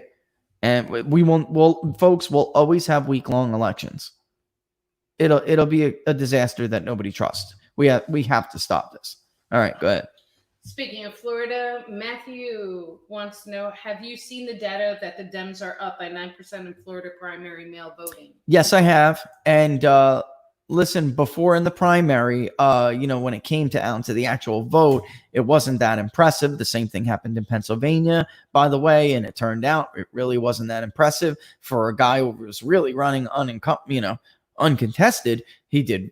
Trump's vote totals were huge statewide, and they were solid in places like Bucks County, where Democrats have made gains, Delaware, Montgomery, right? They were still very solid. Everyone talked about how much Weld won. Oh my God, it could be a problem for Trump in Pennsylvania. Joe Biden lost 20% of the vote to Bernie Sanders. Tulsi Gabbard won 4. He won. What is his vote share there now? It's abysmal. Joe Biden cannot consolidate his base in a primary that's been over for 4 months. That's not so. Yeah, it is. I would say this about his question. Republicans, and we know this from polling, by the way, they no longer trust vote by mail. They no longer trust absentee ballot. It has worked for Republicans in the past in states like Florida. And even in some districts in California, they had done pretty well there. The problem is Republicans largely understand this is different now. This is not the same thing as we have seen in the past. A lot of people in the media, and I know a lot of Republicans in Florida, like activists, they support Trump. They love Trump, but they'll privately blame Trump. Like when you're talking to them, Republican officials, you know this too, Laura, though in Florida, they don't like being this behind because it means that's more voters that you got to turn out in election day or in-person early vote. They liked having their absentee ballots banked. But they'll privately blame Donald Trump for casting like doubt on the process, making Republicans less likely to want to cast their ballot. Listen, in the end, and I shared this on Twitter, I'll share it again. In the end, Democrats are not enjoying the advantage in voter registrations that they have in the past, and even have lost the state with much bigger voter registrations. Do I have a quick second to just show them this real quick? It's a chart about voter registration in Florida. What's my time looking like? Quickly? Okay. Let me pull this up because I'll show you since tracking began in 1972. All right. And it's almost up. It's almost there. Since tracking began, and I'll show you my back end so you don't have to, I won't go through the whole process of finding it on the whole system. I'll show you what I see. Okay. Since tracking began in 1972, it's a little bit small, but you get the gist. I'll zoom in one. Red is Republican, blue is Democrat, purple is other, gold is total, and then the other gold is minor. All right, the other slight purple is none, and then the blue bars down here at the end, the very bottom, that is the column bars. That is the Democratic advantage over time. Partisan tracking statewide began in December of 1972. Republicans have always suffered from a disadvantage in Florida. And then in around 2000, really over the 90s, but around 2000, Democrats began struggling to win statewide races. The reason why, there was a lot of Democrats who were still registered as Democrats that were older and white and started to vote Republican. And then also independents tend to swing by very small margins. So it's very much about turnout in Florida. When Obama won by what, 2.5 points, the Democratic advantage in registrations, right there, you can see it, was almost 700,000. When Mitt Romney barely lost the state by 70,000 votes, 62,000, 65, whatever, their advantage was still 560,000 nearly. Okay. When Rick Scott beat Alex Sink, it was about the same. When he beat Charlie Crist, it was 445,000. And then when Donald Trump beat Hillary Clinton, it was 330,000. And he pretty much whooped her in Florida. I mean, even though the margin looked small, the vote total was not. He whooped her. And then now, the last count, it's 266,000. They have the smallest, slimmest edge since partisan tracking began in 1972. It's not a good stat for them. So they can do, ultimately, Republicans are extremely hyped to vote. As long as that holds, they will get to the ballot box. So to answer the question, I think, because I get this question a lot on Twitter, sure. I just think that it's a little bit overhyped. In the end, the vote totals are not really sure. We heard the same thing in Pennsylvania, and then they needed a week of counting ballots after Election Day to make Joe Biden's numbers look halfway as close as Donald Trump's. All right.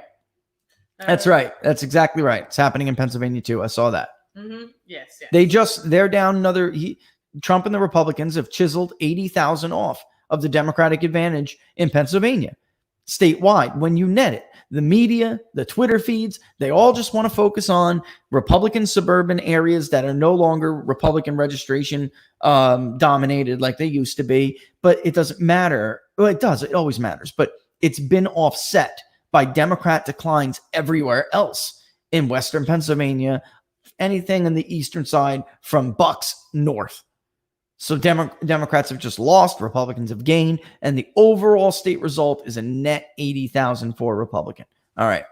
What's the next one, babe? All right. So Thanos wants to know, Madam can Producer, President Trump overcome the margin of cheat? I love the name Thanos. Yeah, we used to call it the margin of fraud. You need to win outside the margin of fraud, right? That's what we used to call it, the margin of fraud.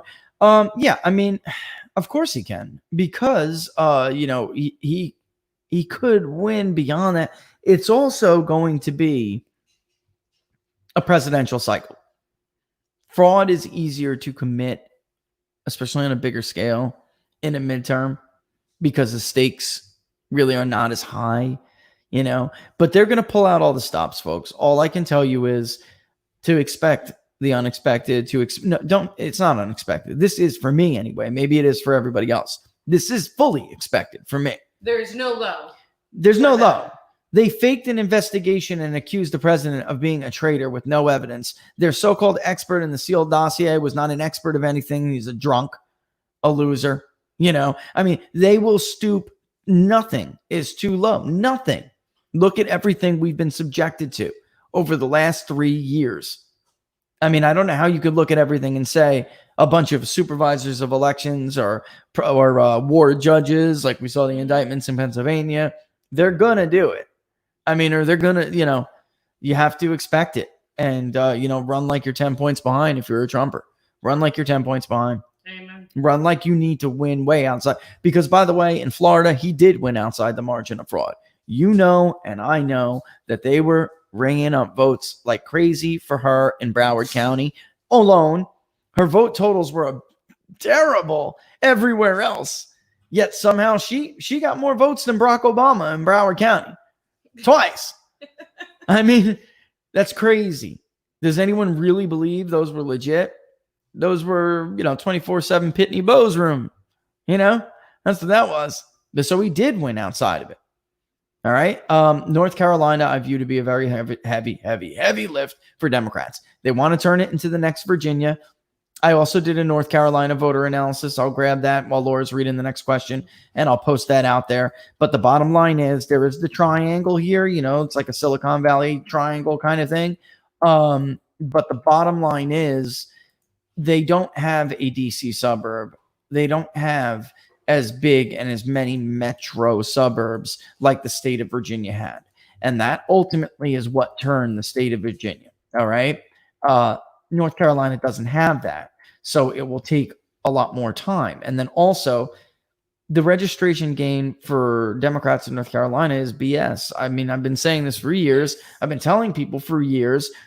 They're polling these. I see polls all the time, and it'll say, this much Democrat, this much Republican. I don't care about any of that. Look inside. Joe Biden's taking 90 something percent of the Democratic vote. That's BS. That's not true. In the southern and western part of the state, there are still tons of Democrats who will vote Republican on the presidential level. They'll vote for Cooper for the gubernatorial election.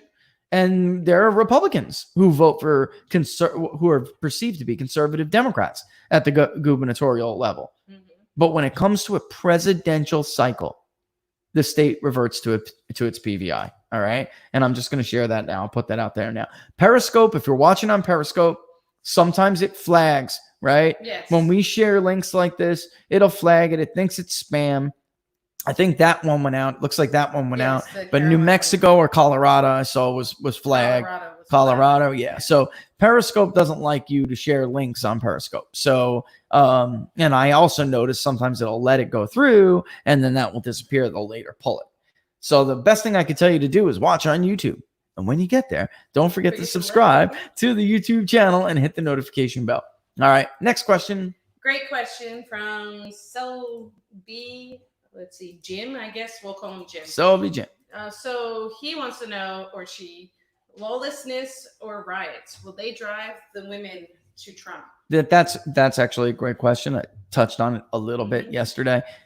This is what Donald Trump needs to do to turn this election around. First, he needs to get coronavirus past him. And that's why they're holding on.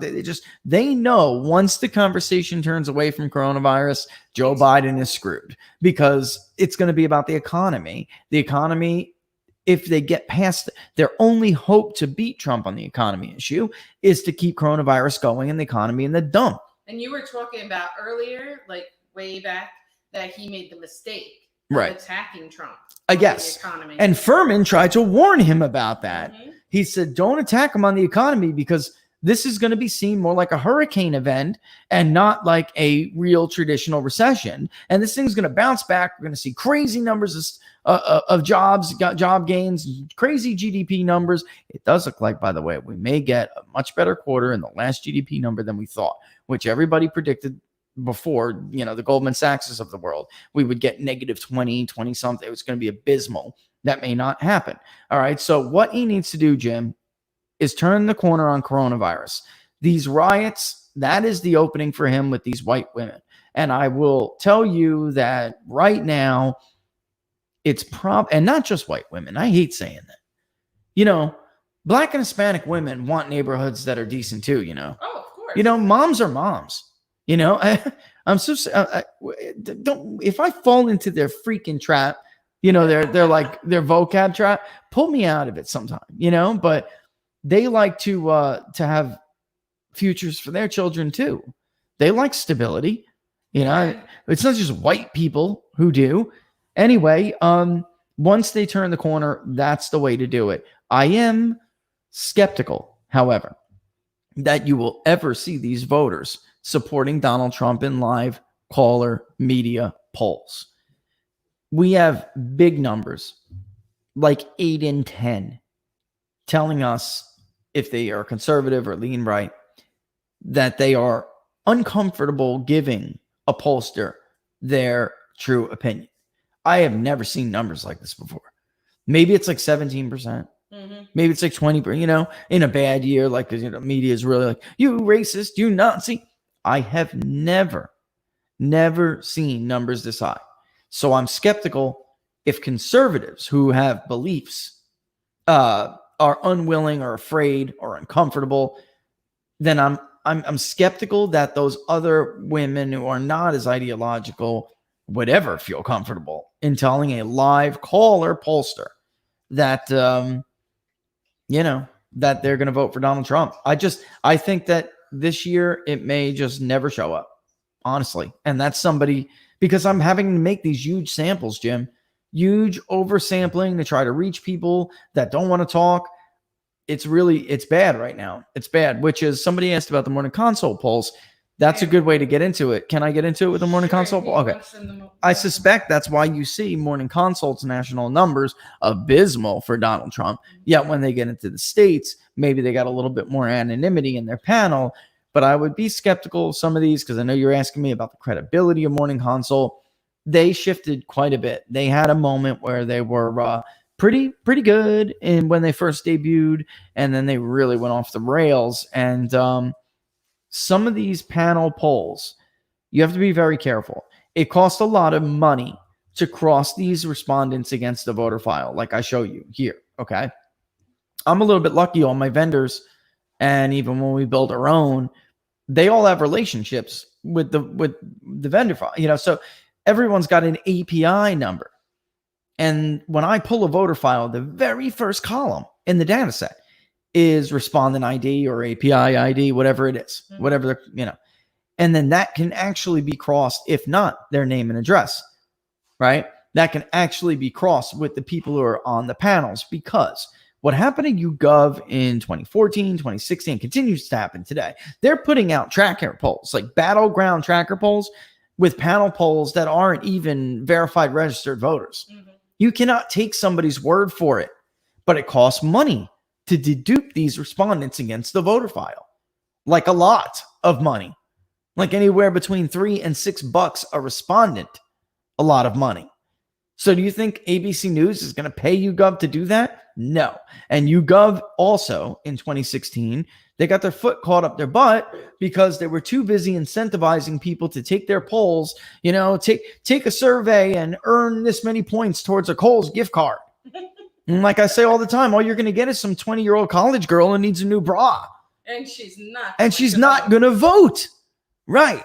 And that's why you saw their samples were so big. They weren't really representative of an actual electorate. And I have this here too, to drive my point home. This is 2016. Like I said, we have relationships with our vendors and the voter files. This is our online panel poll versus the voter file.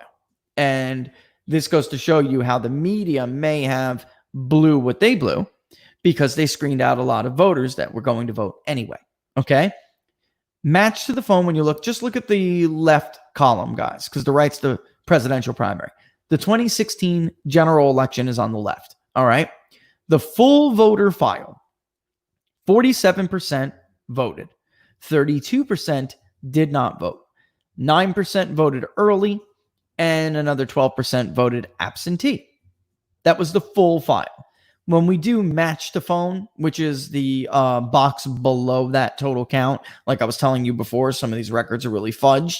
This highlights my point that I'm trying to show you. When you match it to the phone, you clean or scrub the record, then you know whether or not this is a legitimate record, if somebody's really still there, right?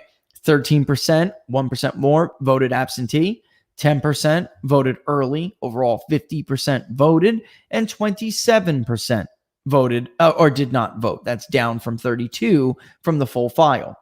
Online panel total, which was our panel at the base level, everything, just casting a very large net compared to the voter file, the full file, media polls, which the live caller will pull, like Fox News. This is that very first full file is the one they pull. We were comparing our online panels to what Chris Steyerwalt, Mr. Q Ball gloats as the gold standard. Nobody's got a better polling operation.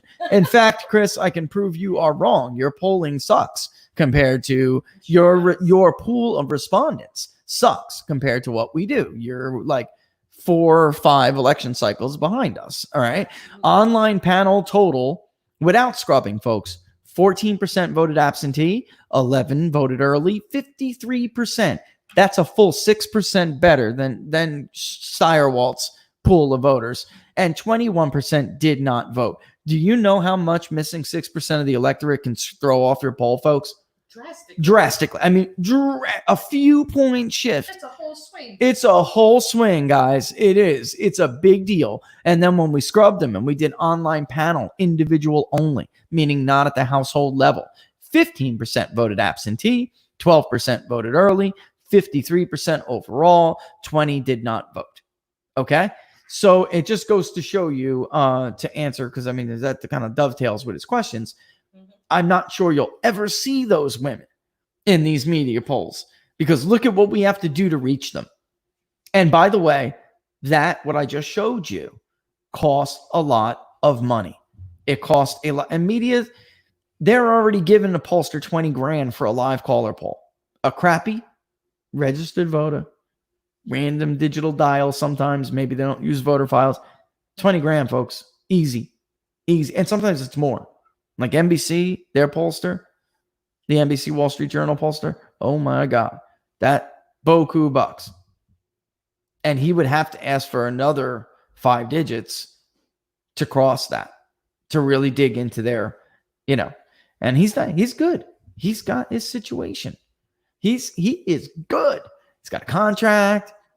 He's going to pull whatever he's going to pull off the top out of that. He is good to go. All right. Plus, the Democratic presidential candidate will hire him anyway. So it really you really make the money when the candidates hire you. Me, I'm a little different. You either poll for the media or you poll for the candidates.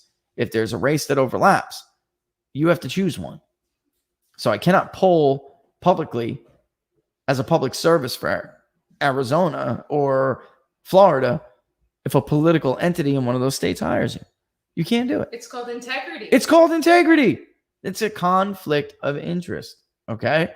But I don't know, maybe I'm old fashioned, Laura. You are old fashioned. I don't know. But that's these people, I'm like stunned and poor, and nobody ever calls them out for it. Nobody. And everybody should have the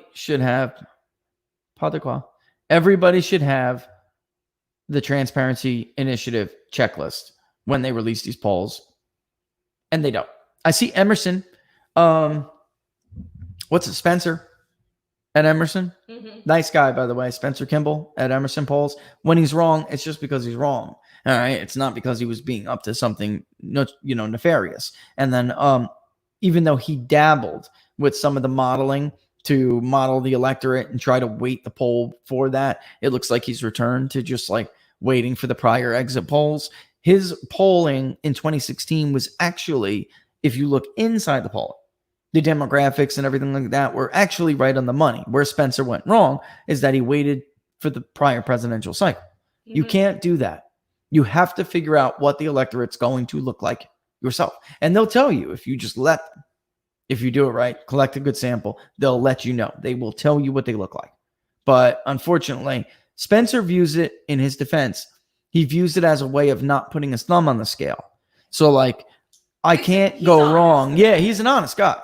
I can't go wrong If I just wait to the last exit polls, it's defendable. I can defend it.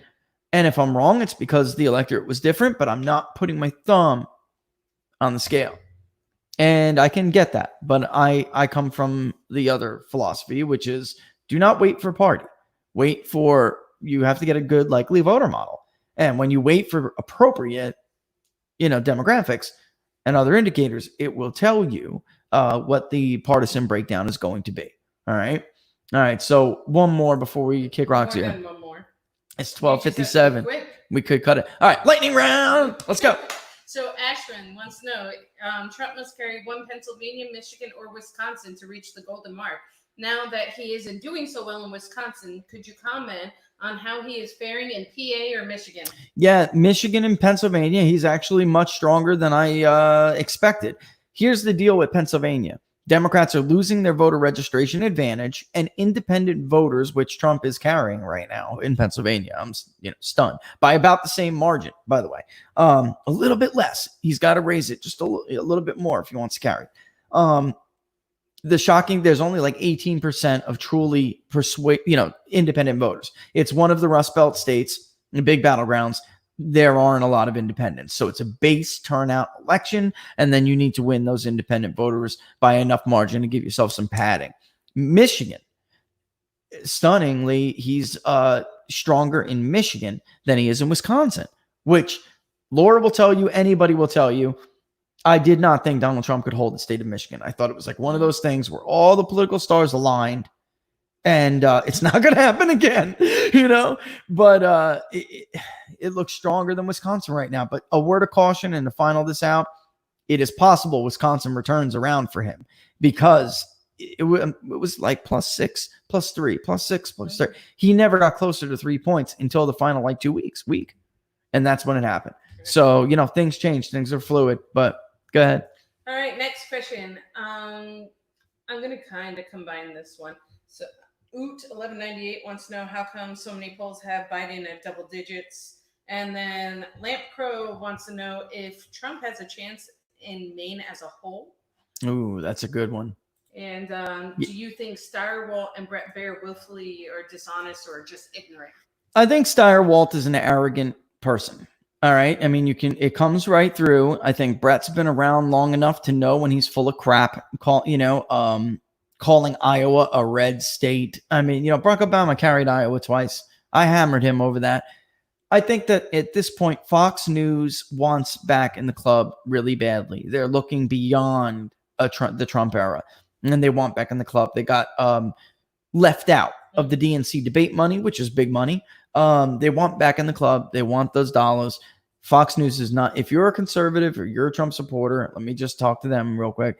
They are not your friend. They are the fakest of the fake. At least MSNBC and CNN are honest about what they are. And they're not lying to you. They're not telling Republicans this is an honest place you can go for news. Or maybe CNN, fakes it once in a while. But MSNBC at least is honest with who they are and what they are. Fox News is a lie, with the exception of a few primetime shows. The whole damn thing is a lie. I've known too many girls who work there. I've known too many girls who have worked there. They pretend to be, and I use this analogy all the time, they pretend to be the Hallmark Channel of cable news, and it is a lie. It's bullcrap. All right. I'm going to put out, to answer the rest of the question. All right. I'm going to put out an article that shows the national voter file analysis. Here is what is going on with these Biden plus a million polls. All right. I just shared it to all four. Hopefully Periscope will take it. That is the analysis of and they did not. Periscope refused it. All right. That's why I tell you guys, go to, I did. It's on YouTube, or you can go to People's Pundit Daily and read it in the elections and polling sections. I think you have to scroll because it was a couple of weeks ago. It's a national voter file analysis. I'm not guessing here. This isn't my opinion. I ran the entire damn voter file analysis. The electorate is D+4 when you cast a wide net. I am talking about registered voters. Not a likely voter, registered voter. Casting a very wide net, it is D+4 now. There have always been more Democrats in this country than Republicans, but they have slipped since the Obama era. D plus 5, 6, 8 is very difficult. These polls are coming out and they're way over D plus 4, and they're claiming to be registered voter polls. The only way it could be above D plus 4 is two ways. One, the pollster used a likely voter model, and he is telling you Democrats are going to vote at a higher rate than they are as a true representation of the overall electorate. And that can happen. It definitely can, but that's not what they're telling you. It's a registered voter poll. There's no modeling. So it should never be more than D plus 4. There's only one other reason why it would be, and that's response bias. Conservatives, Republicans, Trump supporters, independents who don't want to pick up, who support Trump, they don't want to talk to the pollster. It's why Mitt Romney led in the Pew poll after the first presidential debate, which was widely viewed as a very bad debate performance for Barack Obama. It was R plus 1. It wasn't because the electorate was ever going to be R plus 1. It was because after that debate performance, Democrats didn't want to speak to the pollsters. Republicans did because they were happy with his performance. That's called response bias. It's when someone is more likely to talk to you now for some reason than someone else. And D plus 8, D plus 12, that is simple, clear as day response bias. And it's also why Gallup, not all of it, but it's some of the reason why he's falling in Gallup's with his approval rating. Gallup had it almost even, and now all of a sudden it's less, it's more Democrat than it was Republican. That's all it is. It's response bias. Okay, so I'm going to combine two questions, Ryan and J.K. Locke's question. Ryan wants to know, should the Trump campaign make a bigger effort to get their voters to vote by mail? And J.K. Locke wants to know, how do you see the college shutdowns affect Democratic voter registration? Both of those are great questions. All right, so what the Trump campaign and others are worried about is what we saw in 2016 Brenda Snipes do. 150,000 chunk of absentee ballots came into Broward County, and she did not wait for the Republicans to be present when she opened it. There was always, like, state law requires supervision. All of Florida's laws, like I wanted to say before, were adopted on a bipartisan basis after the hanging Chad disaster of 2000. Mm-hmm. So, like, Democrats act like this is a partisan thing. This is so full of crap. All right. But Brenda Snipes opened those mail-in ballots. So what some people are concerned about, and what now even Republican voters are concerned about, if I mail in my ballot, what are they going to do with it? They know my name. They can open the book and see it's a Republican. What if they just junk the ballot? And it happens. It has happened. So they're worried about that. Honestly, it's worked to their favor in some of these states. I tend to think you don't want to leave all of your base out on the table on election day. It is very hard to get millions of people to the polls. There's no get out the vote operation that big. You just got to do it smart. You got to do it smart. So you have to kind of hold their hand to help them with the ballot submission to make them feel comfortable to do it. Somebody asked about Maine. I do think that he has a chance in Maine. I want to do a whole damn show on that. Not just him, because it's Donald Trump, but because it's a Trump platform, against the right Democratic candidate. Both Maine and New Hampshire hate war. They hate war. They don't like intervention. And Democrats for many years were the party of non-intervention. While George W. Bush made the Republican Party the party of war hawks. What did I miss, though, with the other one? There was like half a question I missed. Or did I get it? The main question I got, the main you're taking care of. All right, so we were talking about, should they get them more to vote by mail? And then what was the other? I'm sorry. Now I'm remembering about the colleges being shut down. That's a great one. Yes. You know what I'm going to do for that? Let's see if Larry is on the American Spectator. I do think I spoke with Larry Schweikert about this in great detail yesterday. He was going over some numbers he had with me. He wanted to share some of the enthusiasm. He wanted me to share some of the enthusiasm numbers with him that we were seeing from young people. I do think this could be a real problem. And then Fox stole his article and put it on a segment without giving him credit for it, pretended like it was their original thought. Those people, like I said before, they never have an original thought in their head. And so I would basically say, in a nutshell, that, it could be a big deal, especially in states like New Hampshire. Small state, small electoral votes, but if it's a very close election, every vote matters. Albuquerque, I mean, all of these areas. There are colleges in Arizona, Laura, that really, they rely on. It's a big deal. It could be a big deal. So I think, I don't know if Larry put it up. Before we go, I'm trying to share people this because it really is, we're way over time, but 7 minutes over. I want to see if I can get, he had a great article on this, damn it. And I'm not able to find it for some reason. Maybe it was One Screen, 3 Movies. I can't remember the name of the column, but I'm going to try to share it because it was a very good, dang. You know what, folks? I'll research it and then I'll come back to it because this one is about minorities, I guess. There's a little bit about college age voters here.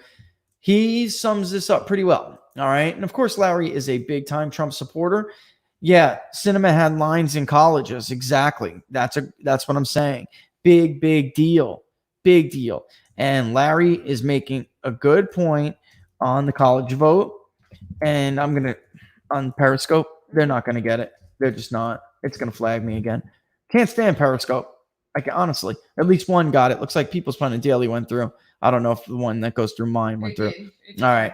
Check that out. That's a great article because I don't think people are appreciating how truly cataclysmic this could be, but it's 108. We're way over the line. One last one. Oh, yeah.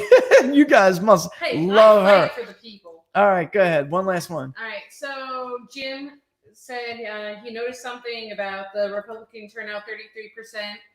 Yet many polls have the Republican at 25%. Trump wins bigly in enthusiasm. How can those both be true? Yeah, so if you look at the national voter file analysis, okay, we have it rounded. 36% Democrat, 32% Republican, 32% independent. There is no justification for Republicans being in the 20s in these polls. No justification. In 2018 with the House vote, they were doing that crap too. And then what happened is sometimes like a broken clock is right twice a day, right? So what happens is they'll poll for narrative for that crap. It's narrative. There is no justification for it. But then maybe the top line ends up being within the margin of error. So they go on and declare they were right. But really, if you look internally, they were right for the top line was close, but for totally unrealistic, other reasons. Theirs were unrealistic. So a pollster is not just right because of the top line result. They're right or they're wrong because of the inside. The inside the numbers, right? And that's why we don't care when it comes to our modeling, what the pollster says about the top line number. I frankly don't give a damn about it. After 2014, they screwed up our North Carolina ranking, and I don't care anymore. Kay Hagan was supposed to beat Tom Tillis in the RCB average. The model said 2. He won by 1.8. From that point on, we dropped top lines from the model. The only thing the model takes now is the actual break. So a head-to-head matchup, what do you have for the white vote? The head-to-head matchup, the black vote, regionally, whatever it may be, we take the demographics, and that goes into the model. The top line gets completely scrapped. We don't care about the pollster's particular view of the race. We just don't care. We don't even care about how they think the electorate's going to break down. We do that ourselves. All right, so the answer to that other question, though, there is no justification for it. If you look at the national voter file analysis, like I said, it's not my opinion. I'm not guessing. It's not what I think. It's a database. 240 million, 190 million registered voters. I even gave them, by the way, in that analysis, I even gave them 30 million more voters that showed up in 2016, just to cast a very large net. Mm-hmm. This electorate can end up D+1. They don't know. The registered voter polls should be as close to the voter file as possible because they're saying they're not using a likely voter model.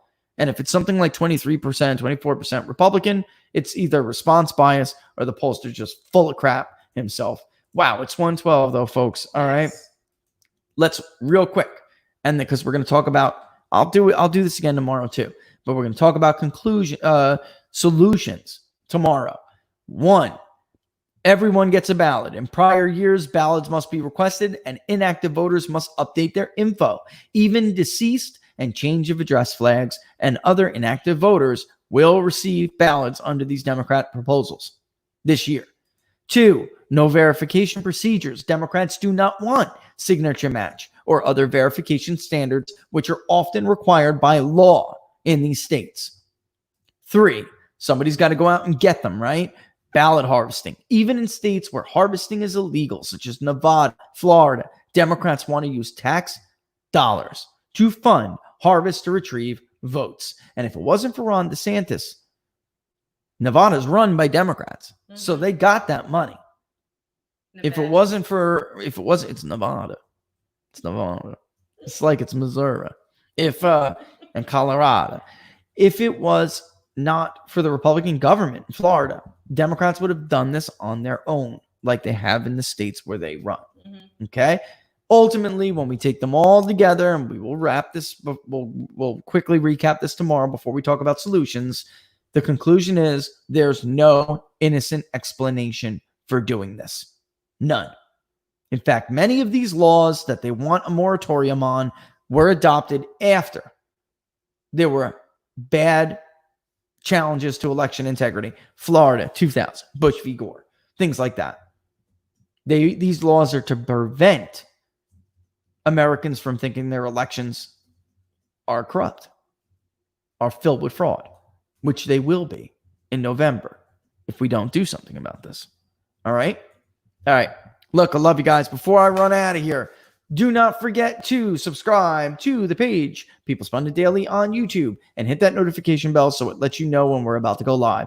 Mosey on over to Facebook if you're a user, and like the page, People's Pundit Daily. We'll love you for it. All right? And of course, the ultimate way to support the show is to subscribe to peoplespunditdaily.com, which you could do by going to pbdnews.us/subscribe. It's on the thing. pbdnews.us/subscribe. And for all of those, like I said, who have done that since the start of the show, we want to thank you from the bottom of your heart. You guys fuel all of it. Really. It's true. All right. All the best, folks. We'll see you tomorrow. We'll talk about Barr, and we'll talk about solutions to this disgusting problem of cheating. And we'll talk about the questions you didn't get to. And we'll talk about some questions we didn't get to because Laura's jotting them down. All right. Have a good night, folks. Have a good afternoon, and enjoy your evening. We'll see you back tomorrow morning. All the best.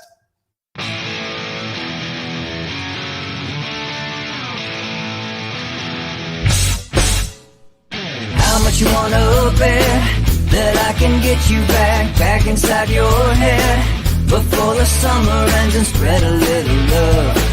Just for a little fun, I'll make you come back to me before the rise of every sun. Baby, it's meant to be. I know you got a man, but he don't understand. You're gonna be a heartbreaker. You're such a love taker. So just suck me in and you can toss me like a cigarette. 'Cause I just wanna be a bad habit, yeah.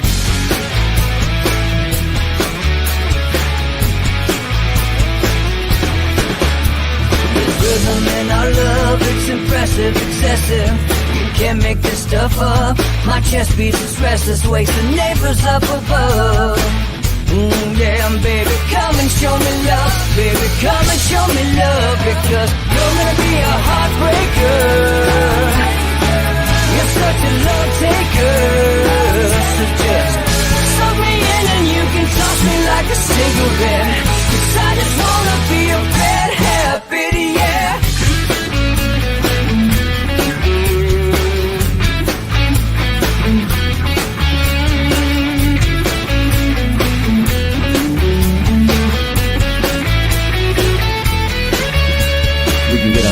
Take a one-way ride, steal us away to find a place we can hide. It wouldn't take much to spear overnight, just to give in to the need and leave it all behind. 'Cause I know that you know that I know that you want me. You told me, now show me, come blow me away. 'Cause I know that you know that I know that you want me. You told me, now show me, come blow me away. You're gonna be a heartbreaker.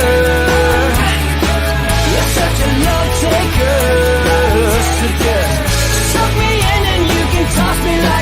for